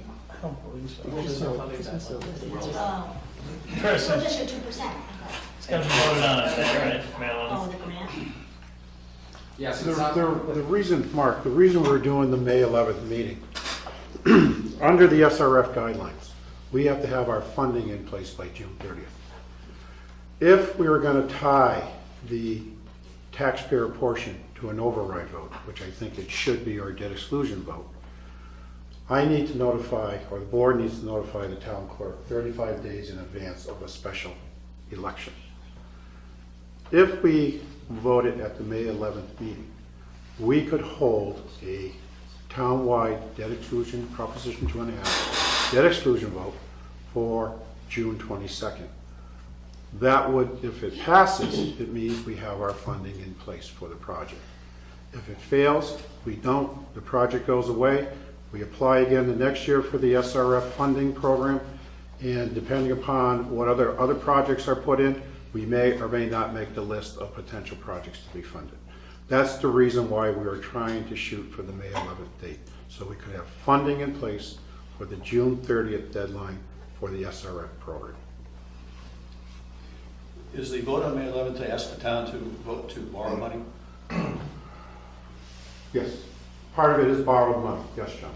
Okay, and then the other part for the taxation portion, because initial estimates, I believe, don't hold me to this number, okay, was a 42 cent per thousand increase in the tax rate to cover the 3.2 million, based upon the current value of the town. That is more than what we'd be able to raise through our regular 2.5 plus new growth figure. That's why I was saying we tie it to a debt exclusion vote. Tax increase is there while the debt's being paid off. Once the debt goes away, that goes away. To borrow money requires a 2/3 vote at town. Yes, sir. Me again. Wouldn't it be possible to schedule the election before you've actually taken the vote? Yeah, but we're still having that 35-day period. That's the No, no, problem we're running into. Well, yeah, we I'll could. call it right now. What we're talking about is the possibility of, I think, deferring But from May 11th to, say, June 11th, and the debt exclusion I'd vote. have to talk to Kathy on it. Well, you can do the debt exclusion first, but then you gotta go to town meeting to. Yeah, but you can still get it. But we still have to know the figures to bring up before the debt exclusion vote. You know? And that's what I'm saying. Right now, we're at 3.2 million is the projected tax amount. Is the projected tax amount. That may change. I don't know. You know, Yeah, but the way the vote will be worded is for the project, right?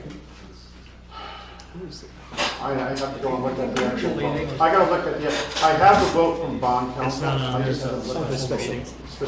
We don't have. There is a vote there. So, Steve,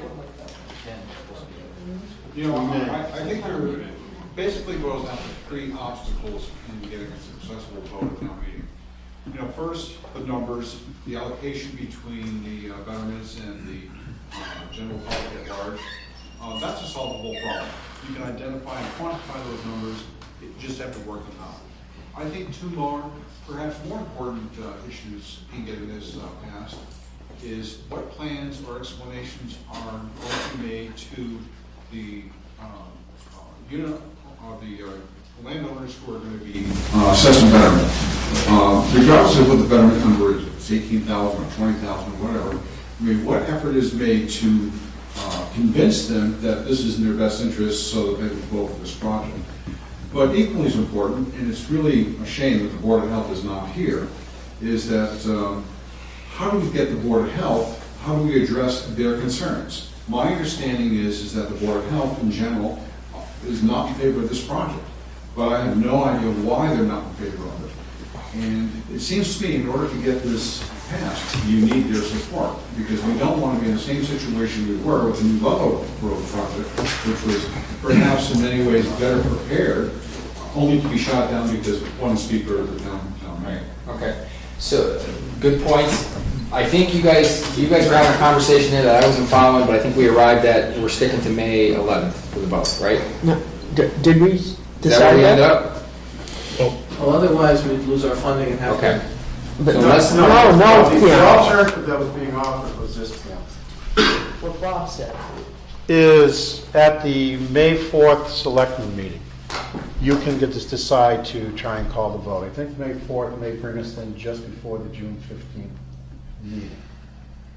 In May, Yeah. if we give you notice that we want to call a special election for a debt exclusion vote for this project, if we notify you, if I can get 2 board members to come in tomorrow, sign a letter, notify you even today, I think we could make the vote just before the town meeting on June 15th. You and I just need to count the days to go forward. That way we would have either a yay or a nay. On the May 11th meeting, we could postpone the discussion and the vote to the June 15th meeting. I believe you can do that. Then we would address the whole sewer project at the June 15th meeting, depending upon the results of the debt exclusion vote that was put in front of the taxpayer before that second half of the meeting. That's the alternative that's being offered here. Does that mean that you're asking the public to vote on the debt exclusion before they have heard about the project? Yes. But they could possibly hear about the project at the special town meeting. I mean, vote on it. right, they would just hear about it, but not vote on it. So you'd be able to prepare the town for what's coming. And You could still make a presentation, it's just that we would postpone the vote until the June 15th meeting. Is that agreeable to everybody, especially the planning board that's been working on this? Or, Well, the planning board hasn't been working on it. well, whomever. Select board's We're the ones that make Oh, right, okay. Yeah. Yeah, I mean, it's fine with me, I don't, it's not, right now, it's not working. It's not gonna do anything in 2 weeks, you can't possibly get the depth of understanding out It there. buys us some time to reach out more to the Exactly. public, So, yeah, which has been a major Well, it's been would a that- concern for all of us. I think. Pam, would that be the 11th? Would that be an attempt to push information out to the public and get some feedback? Is that what the 11th would be? Not necessarily buy-in, but at least an attempt. As I understand it. Right? The 11th would be a presentation. It would give you more time to get mailers Presentation. out. Which hopefully would be, I mean, just Informational. between now and then, Yeah, to do more communicating. right. And then after the presentation, a window of time to It wouldn't be Get a his- Q&A. much, Well, yeah, just the. get as much information to the public as possible. So, all right, so how, the way we played this out, is it gonna work? What I would need is to get a commitment from at least 2 board members to come in tomorrow and sign a letter notifying the town clerk that the board wishes to schedule a special election to have a Proposition 2.5 debt exclusion vote scheduled. Kathy and I will work on the dates and the timing, and if I can get you to come in and sign it tomorrow, and I can get it to her tomorrow, then we could possibly get this all to work. I don't have a problem with that. John's got What's the rationale behind having the debt exclusion vote before vote is taken at the town meeting? Because if people don't want their taxes to go up by, like I said, the figure that we were talking, if that debt exclusion vote fails, then either we have to take it out of stabilization fund, as you suggested, or the project is dead, because there's no way we can raise $3.2 million just through regular increases in our tax base. And that's preferable to having the vote at town meeting on the 15th and then having the debt exclusion vote scheduled after that. Right. That's Bob was saying that's an alternative. That gives you more time to do the education factor, okay? We have May 11th that you start the education factor. 35 days will bring us probably to June 8th, June 15th, give or take, okay? So the issue becomes is it gives you that extra month to educate people, maybe hold a couple extra hearings, try and get the information out, give you more time to get the brochure out to people, answer questions, maybe do something on Channel 15 that can go out there that would just specifically deal with the project, get more education out there, have them take the vote. If people say no at the vote, then basically when you come back to the special town meeting, go for the second half of the annual. If you don't have funding, we can't go forward. I would have thought that part of the educational process would be townspeople being able to listen to each other's opinions on what the issues are and what they think about. We can do that at the May 11th meeting. We're just not going to vote on the article. We're going to postpone the vote to the June 15th. So all the discussion would take place at the May 11th We meeting. can have that discussion May 11th. We just don't call for the vote. We postpone the vote to the June 15th, a date certain, June 15th. Right? Yes, no? Why not just have a time vote after? I don't understand. 15th, June 15th is the second half of the annual. Yes. Could you switch that? Because the warrant hasn't been signed and posted. So if it. Which warrant? Like if, to do the debt exclusion on the 15th instead, and then do like the 22nd. You know how you were saying that you were gonna do, It's a we solution. were originally gonna It's a maybe good do the solution. 22nd as a debt exclusion, depending We on just signed the what. warrant tonight. It's not posted though. Kathy, I'm not here after this. But you could do the town vote, the ballot vote Which is after okay. the June meeting. That's what I was originally scheduling for. The vote is originally scheduled if we do the May 11th meeting and we go forward. Oh, but there's the May 11th meeting, there's the June, when's the second half of it? June 15th. June 15th, so, but you could have then the ballot vote after June 15th, instead of before. But June if we 15th. wait till June 15th to schedule it, then the vote No, no, can't no, you take schedule it place. now, but schedule it for the 22nd, I guess is what I'm suggesting, instead of scheduling it for the 10th. It still works on the timing, but then you get another town meeting discussion. We have to address the article on May 11th. I get The that. special town meeting warrant has been Yes. posted, okay? Got that. All I'm saying is what I was originally planning on doing with Kathy was, if the project moved forward, they got a yes vote, bring it forward to the taxpayers. I have to give, or the selectmen have to give the town clerk 35-day notice to schedule the election. When we talked about our calendar, that worked out to June 22nd. Right, keep that Okay. date, keep that date. Okay? Bob was talking about scheduling the vote, the debt exclusion vote, before you come to town meeting to take a vote on the project. Because if people say no at the election, then you don't worry about, you ask for a no vote because you don't have the taxpayer support. Either that or it's gonna come on a stabilization fund, one or the other. Right? That's what you were talking about, right, Bob? No, I was just looking for a way Scheduling to it. defer everything so that there'd be time for more education of the Yeah. public after May 11th and before anything else, assuming that you're gonna have a June 15th vote. That's, Well, there's nothing that says, I don't think the moderator would object, to be honest with you, she can, that after the May 11th meeting, you still go out and do some public education and then have a further discussion as part of a standing committee, the 202 standing committee, to maybe let them have a 5 or 10-minute time slot to present additional information. I don't know, that's the moderator's call. what's wrong with June 22nd? June 22nd for what? For the ballot? The ballot vote, townspeople ballot. I have to let Kathy Kelly Reagan know by May 12th. Yes, Tell her do that. Tell her tomorrow morning. It's The the Board of same Selectmen interest. have to let her know. Let her know and call her. And when we were talking the May 11th meeting, if it was a go at the May 11th meeting for that article, yeah, let's bring it to the tax. Hey, guys, I'm dying I here. just- Okay. Where are we? What's the benefit? What's the benefit of putting it on June 22nd as opposed to doing it on the 15th or whatever the, There'll be two public meetings, the May Yeah. 11th meeting and the June 15th meeting, and we can have a discussion at each one of them. And then the vote would take place at the June 15th meeting as to whether we want to borrow the money, and then the ballot vote would take place on June 22nd. Right. After And everything the only else. downside of that is, in the event the town meeting turns the project down, we've wasted money on an election, it's gonna be meaningless, in most likelihood. Unless we came back and voted at some future point and got someone to extend something. We wouldn't be able to, because funding has to be in place for Right, that. right, unless you can get them to change their Right. mind, yeah. Then they won't. I don't think they will. They've got too many other projects sitting down below us that could move up on the list. All right, so we arrived somewhere, the 11th is a sort of a public hearing kind of thing, is that what we agreed to? no, Presentation on the 11th is a 11th? presentation by the sewer committee. Right. On the 11th, on May 11th, right? Right. And then the follow-up one at the next meeting, no? Well, you guys can have public hearings or whatever you want And do the between vote. May 11th and June 15th. Yeah, but there'll be another extension of the, Yes. right, at that. In the meantime, you have public meetings.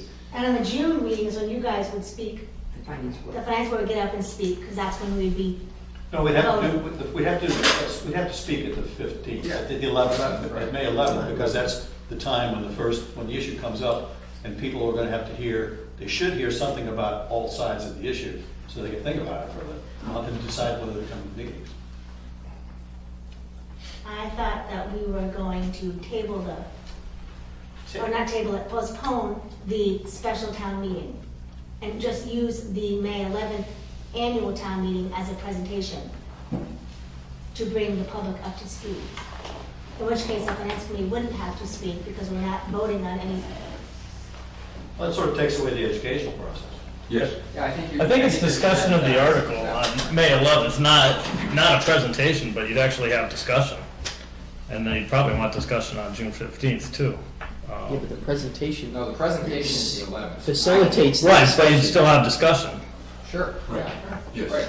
I mean, if you did have discussion, it'd be But no vote? So Right. we'd have discussion and So someone you- would stand up and, postpone the vote until June 15th. But you do know that I have to get prepared for the 22nd, so if that vote fails, there would be no vote. the town's gonna lose some money, Yeah, we don't, and that's like, what, $2,500? about, Yeah. because I have to have the handicap Yeah, yeah. programmed, and I have to have the, even though it's like a one-question thing, they're gonna sock me, $1,000 on this one and $1,000 on that one, and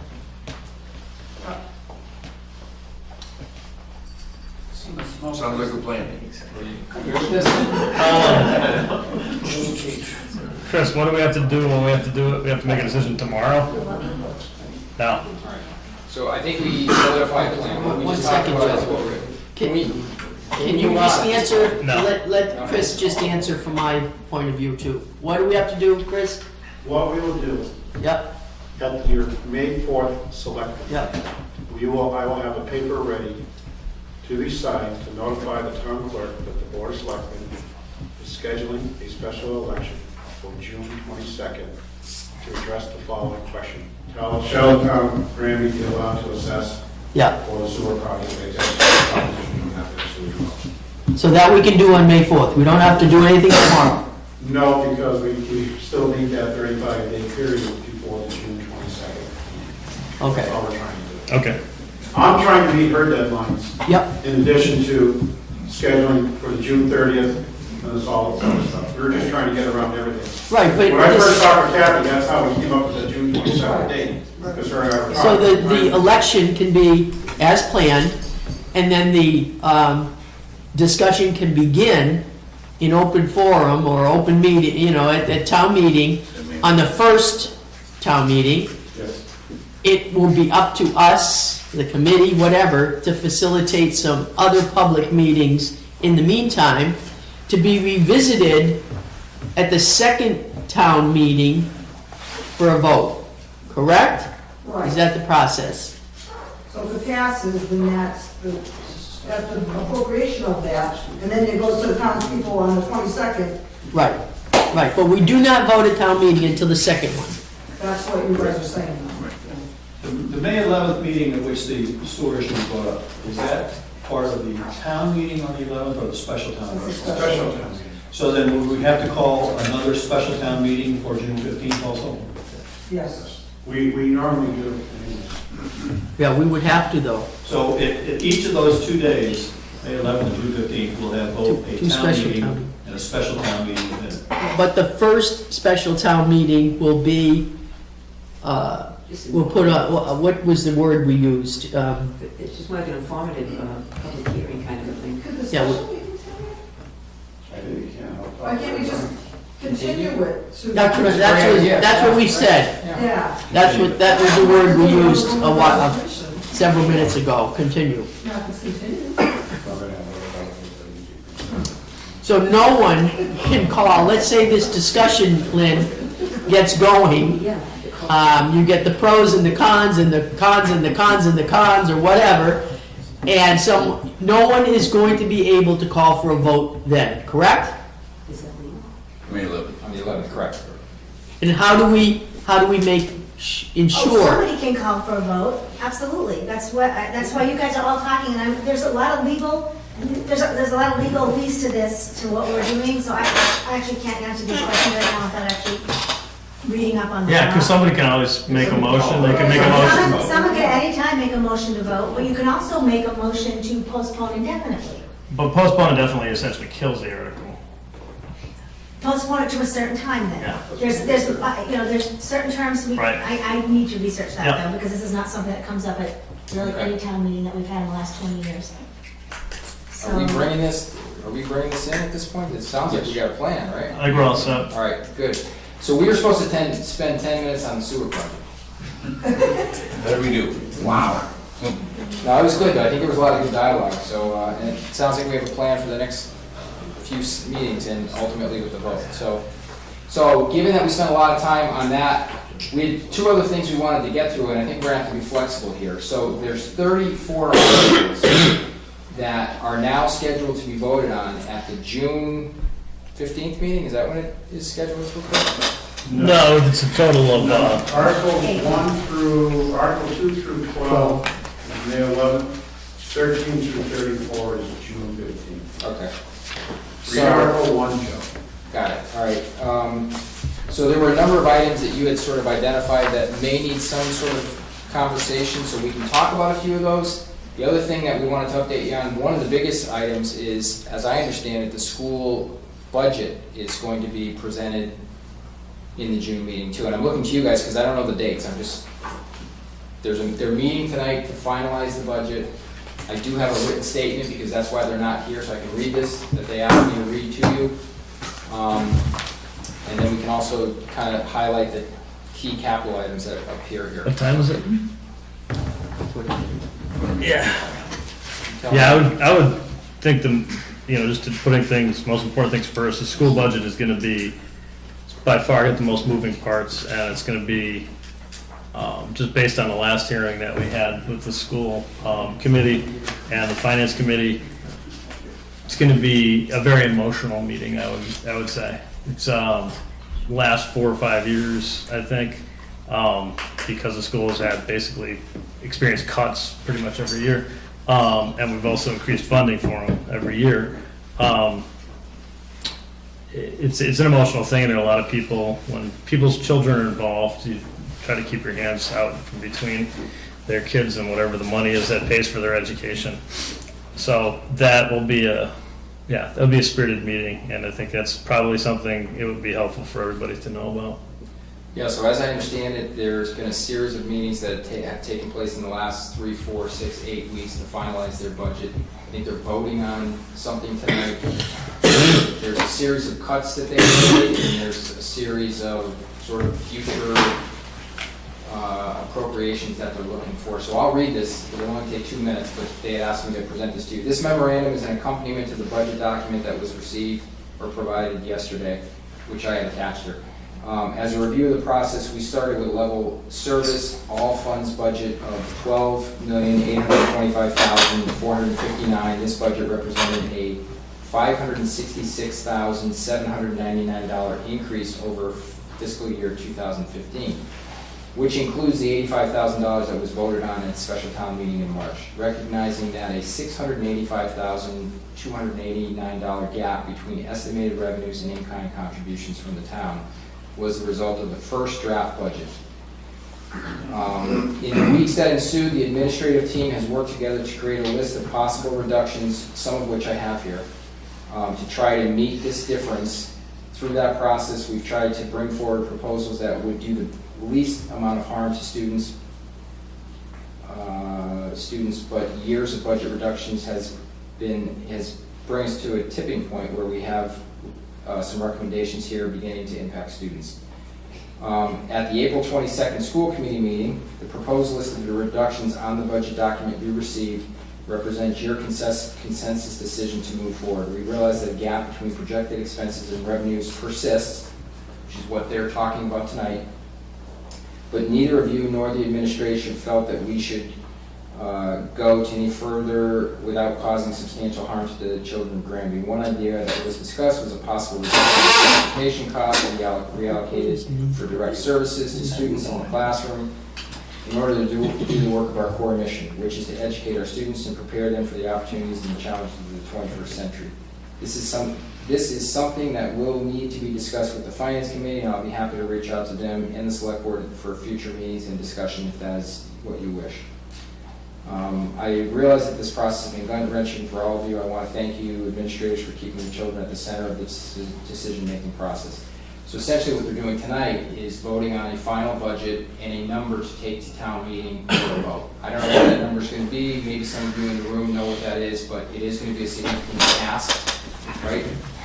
That will be included in some of these other items that are going to get discussed and voted upon. Is that helpful at all? Did you guys have any sense of what was going on with that? You can always check, the superintendent actually has a blog, which is very informative. You can also follow some of the conversation on our Granby Town Meeting Facebook page. And anybody who is a resident of Granby is allowed to participate in that. Otherwise, it's if you're outside of Granby, you can read everything, but you just can't post. So. Yeah, so I don't know what the exact number is, but what I can tell you is they've included a list of reductions that total $269,370, and it's a whole series of things impacting the central office, nursing, maintenance, special education, things of that nature. It doesn't make up the entire gap that was originally established, a $685,000 gap. The delta between the two might be the number that they're going to come to the town meeting with. I don't know what that number's going to be, but because they're not here, they can't articulate it. Maybe John can, I don't know. John? No, there have been a number of meetings where we've had some preliminary discussions, but we have no idea what final figure they think they want in the budget. But I want to remind people in here of what the process is.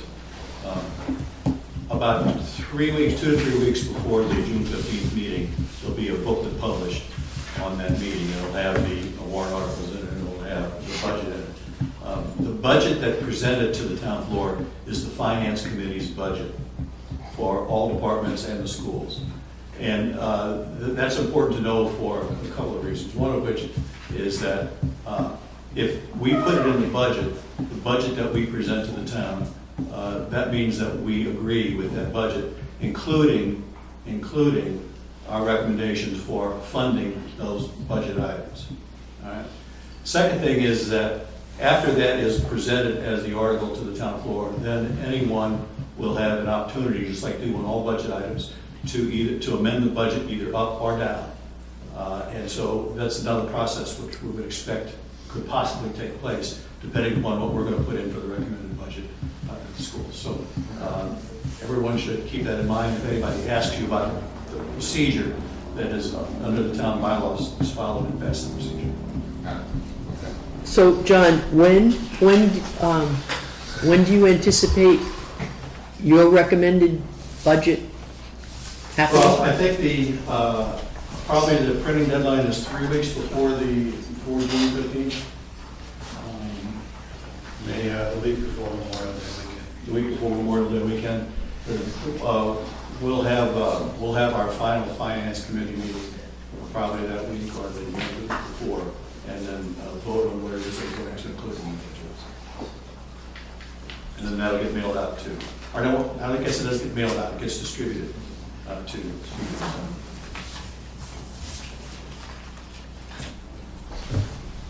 Okay, thank you. So I guess the other two things are, is there anything here that needs any discussion? And secondly, should we give a quick update on the status of the school building project, and if so, you can certainly. We don't want to get into discussion on that. It's been long enough with enough multi-million-dollar projects. We will probably be making a decision on what specific projects we want to go with in the next, hopefully in the next meeting. There are two options. One is what we're calling an addition to East Meadow, and by addition we mean a corridor running from East Meadow to this new building, and the other is an addition with a renovation of East Meadow. The rationale being that East Meadow is really old too. It's about as old as I am, and although it's been very well maintained, there are a lot of issues with it.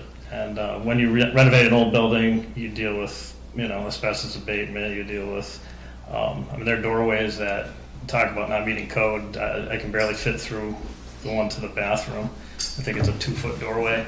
So there are a lot of things that are involved in that, and we'll be making a decision on that in the next couple weeks or so. Eventually, we'll be bringing that to town meeting, I think, in late fall. We're talking October, November, is that right? So that's when we got plenty of time between now and then to actually, I think, publicize and discuss the school building project. But rather than get into details at this point, I think it's just probably better to just say that and leave it. Yeah, just to be clear, though, there are two options that we're down to. The first is building a pre-K through 3 solo on that campus, and the second is building a pre-K through 3 connected with a hallway to East Meadow and renovating East Meadow, which is, kind of a bigger project and probably a little more expensive. So those are the two, options that we're down to, and the project manager and the architect are still working on a lot of the designs and the cost estimates and those kind of things.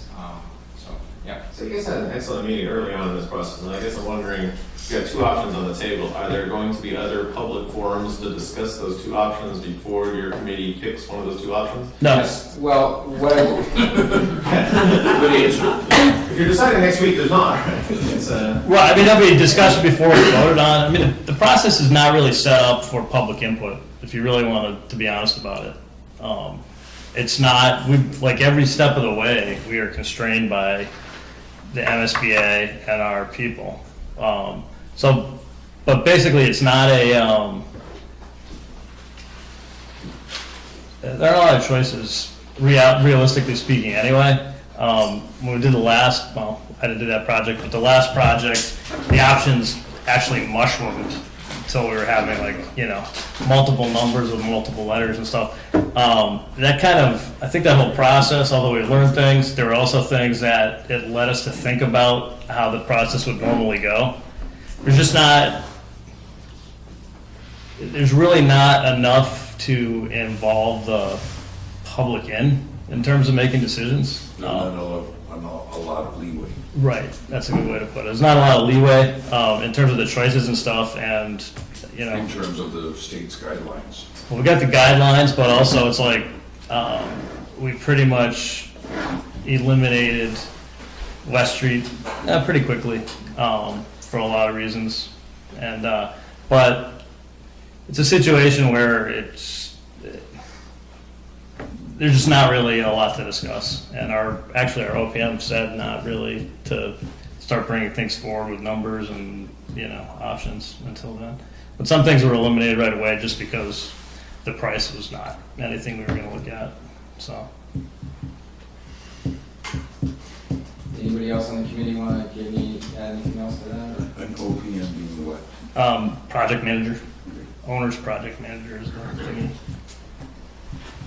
Well, we're really limited by time because of the MSBA and the state, the DEP. We're waiting for the DEP to come in and do what they have to do before we can even make our decision on which of the, I thought it was 3 options we were still looking at, but now it's down to 2. Which Yeah. of those two are is the most cost effective? One of them might be off the table if the DEP comes back with their study. We don't know yet, no, because we're at the mercy of them. Yeah, and the fear would be like, one of the things you don't want to do is to make things look like people have a lot of choice and a lot of input when they truly don't. And I'd rather be honest about how the decision was made and the fact that there wasn't really a lot of, there wasn't a lot of input that people could provide that would make any difference. So rather than, kind of pretend this is a thing where everybody could chip in and say stuff, it wasn't, basically, and it comes down to, our committee voting for it, and, so that's what's up. Okay. Anything else for tonight? I don't think so, I don't think it's a priority to go over does anybody want to talk about their capital items? That's an option, that's not an order. If you're employed by the town administrator, so if not, we can. Well, the one thing I would ask, and we'll break, is there any value in having a meeting like this? And I don't care if you say the answer is no, I don't care, I'm just asking a question. There's always value. Okay. There's always value, and particularly, you'd like to think that at town meeting, you can, that because of this forum, that you can eliminate that one question that goes out there that shoot down the subject completely. And certainly, we can't. We've all been present when one question is shut down, a perfectly viable project. It just happens to be the nature of democracy, unfortunately. Right.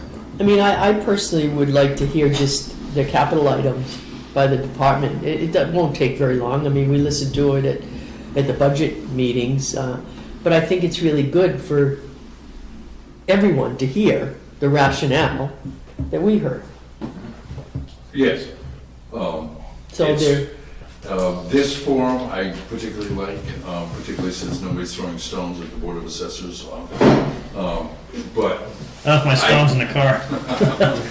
But at the same time, we've got a major sewer project, which I am in favor of and don't know an awful lot about. And I'm a little concerned that the Board of Health isn't present.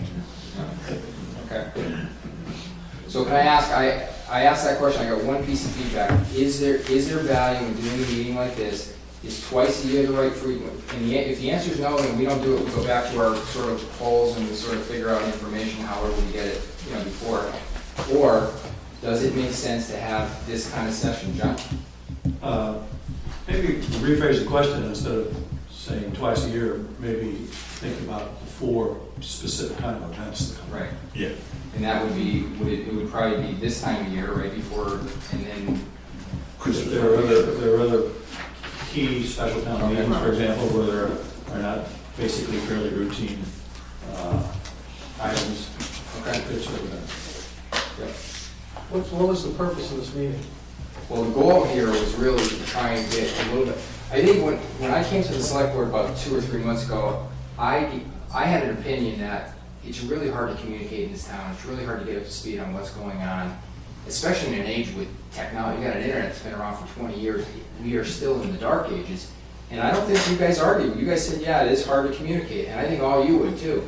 And what I was recommending is, would it make sense that on a periodic basis, the town leaders get together and have a structured meeting to talk about what's going on in town, whether it's projects or what's happening with, anything as a way of communicating. And I think the feeling was, let's give it a shot and see how it works. And this was the first attempt to try and. Well, not really, Joe. We had a policy, believe it or not, that we made here, saying that we would have it. I thought it was 4 times a year. And we had one meeting like that, one meeting. So but it's a policy that we have. Trying to get people together and what's going on. Well, but the goal appears to be to talk about the upcoming town meeting.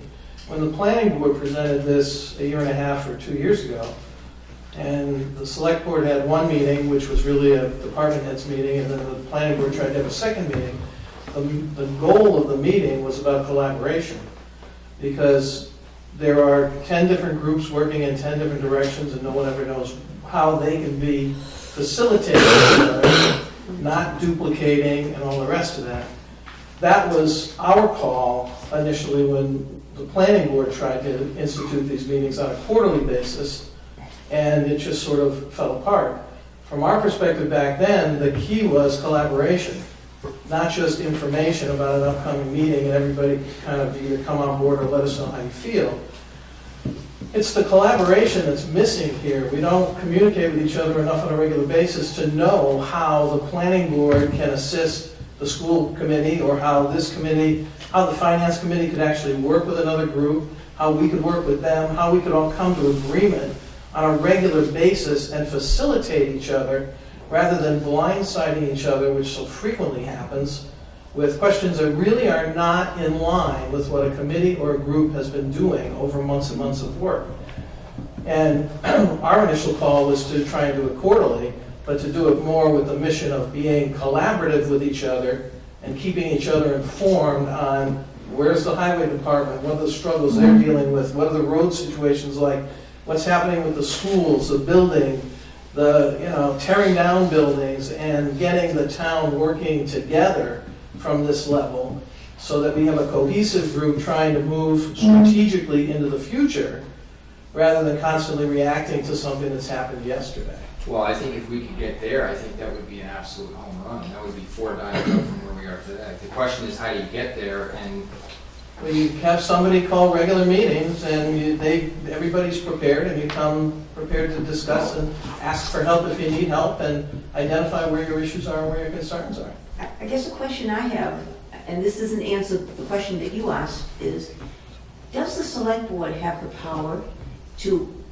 hold a meeting and to say, at this meeting, I want to have the finance board, the sewer committee, whatever your committee is called, and the board of health? It seems ridiculous to me that these 3 groups haven't sat together to talk about these issues. That to me is such normal collaboration. But I will tell you that the committee has certainly attempted to do that. In fact, the committee tried to make a presentation to that board of health. The committee, quite frankly, and I don't know, are you the only other guy here from that committee? Are we the only 2 here from that committee? That committee, it's been clear to the committee that we're going to run into exactly the same problem we did on Little Road from the same individual that we ran into the problem with. And there's no cooperation in coming to a meeting or sharing information or anything else. Well, So you don't have that power? I mean, The no, select board doesn't have that the way it works is if a committee is elected, they're completely autonomous. So any of the elected committees would not have to come, they're invited. And then my other question is this committee an appointed committee? Yes. Yes. Why isn't a finance board member appointed to this committee and a board of health member? Maybe they are appointed to this committee. There is a board of health member, yeah. I mean, it just seems like that would help to close the gap. So some of the questions and concerns that you're throwing out now as finance board people, you probably would have discussed within the smaller committee. I don't know, that to me seems to be where the collaboration is missing. Isn't it everyone doesn't want what's best? Everyone thinks that what they're doing is what's best for the town. Isn't the finance board, they're often, you all think that what you're doing is best for the town, but somehow we are not working together with No, it's all it's very fragmented. so let me just ask this, because I know everyone wants to get home, are there any next steps coming out of this? Do we, I've heard, yeah, this makes sense, let's do it monthly, let's do it quarterly, let's do it before big votes. Definitely not monthly. And I don't know, I started this skeptically tonight. But I actually have to say, it's very hard to just do all the thinking by yourself on the board. So when we're talking about this, presenting a sewer vote, the timetable was really awful for us. It was like, gotta do it yesterday, gotta do it yesterday, gotta do it But yesterday. that's how we always are. Because we do not have things like this on a quarterly basis. If we had things like this on a quarterly basis, those things would be taken care of regularly. It would be part and parcel of our communication. And until we're really willing to be as transparent as that and to really talk about the issues and argue about the issues, it is never going to happen. But if we're afraid to do that, then it'll never happen. We'll be fragmented. I cannot understand why any committee would not be in agreement to doing this 4 times a year. And if you are, then I question, why are you on the committee? Why do you want to run for office? I don't know. I'll get back to you on that, because I'm not in favor of it. I know you're not. I'm pro-fragmentation. Well, as a follow-up to what Mary's saying, if you were looking at a quarterly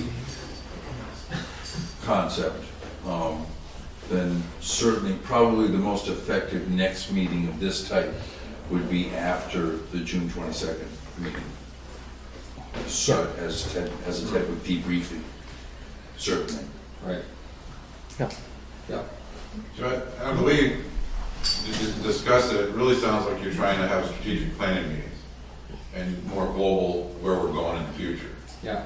The issues that are on the warrant right now are today's problems. They've already gone through stuff that started with all the department heads back in November. Right. So we've met with 3 different meetings from selectmen to finance to, so it seems like you want the meeting before all that stuff happens.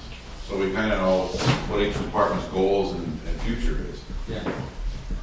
Whether that's 4 times a year or twice a year, I just think it has to come in with a better focus of what we're here to do. Yeah. Because I think from department heads, we saw the agenda, but we really didn't know what that meant. Were we presenting on our warrant articles? Were we not? The warrant was signed tonight, so we didn't even know if it was on there. So it was, again, I mean, this, part of the thing, when you're trying to learn to do something, sometimes you don't really know what you're doing until you get involved in it and actually try it out. When I started before, I was saying, I started out skeptically, but quite honestly, we would probably not come up with what Bob Glessman had suggested by ourselves. So, instead, I started out, as I said, skeptically, but I saw actual valuable things come out of this meeting. So, I see the value of it in terms of how often we meet. I just hate meeting for no reason, personally. So, I hate meetings also for no reason, but if it's well facilitated and it's got a concrete agenda, you move through it and you inform people, and well facilitated meetings can. Let me ask you this, would you guys be willing to give this one, because we said tonight, this is the first attempt to get at this, you try it out and it doesn't go, some of it went well and some of it was a little ugly, right? Would you guys be willing to stick to this for another go-around, whether it's in June or whether it's in July, or just to try and get a little momentum? Because wouldn't we all agree that just getting together and talking about what's going on in town is valuable? Who doesn't agree with that? Mark doesn't. I'm for fragmentation. I think maybe the best time to do the next meeting would be either August or in September. Once you get into the summer, it's people are out of town and all that kind of stuff, except for me. But and we're going to have the school building project coming up in the fall. So if we have a meeting sometime in September, and that might be the way to do it. It could end up being 4 times a year that we meet, but rather than say I'm going to meet quarterly no matter what, see if our actual agenda, if you guys have a big project, the planning board has a project or something like that, that would be a reason for us to start looking at a meeting. Okay. Rather than just like meeting mechanically, meeting, as what's actually out there that needs to be dealt with. So we'll shoot for the fall, we'll try and put a little more context around what we're looking for, and we'll set the room up differently, because this is not the right setup for an effective meeting, right? You want to sort of face each other, but you guys okay with that? Does that make sense? I want everybody facing the camera. I want to be facing Mark. Oh, who do you want? Who would you want? Yeah, he winks at me, it's like, Okay, good. All right. All right, motion adjourned? We don't need a vote. Second, all those in favor? Aye, we do, because it's actually a select board meeting.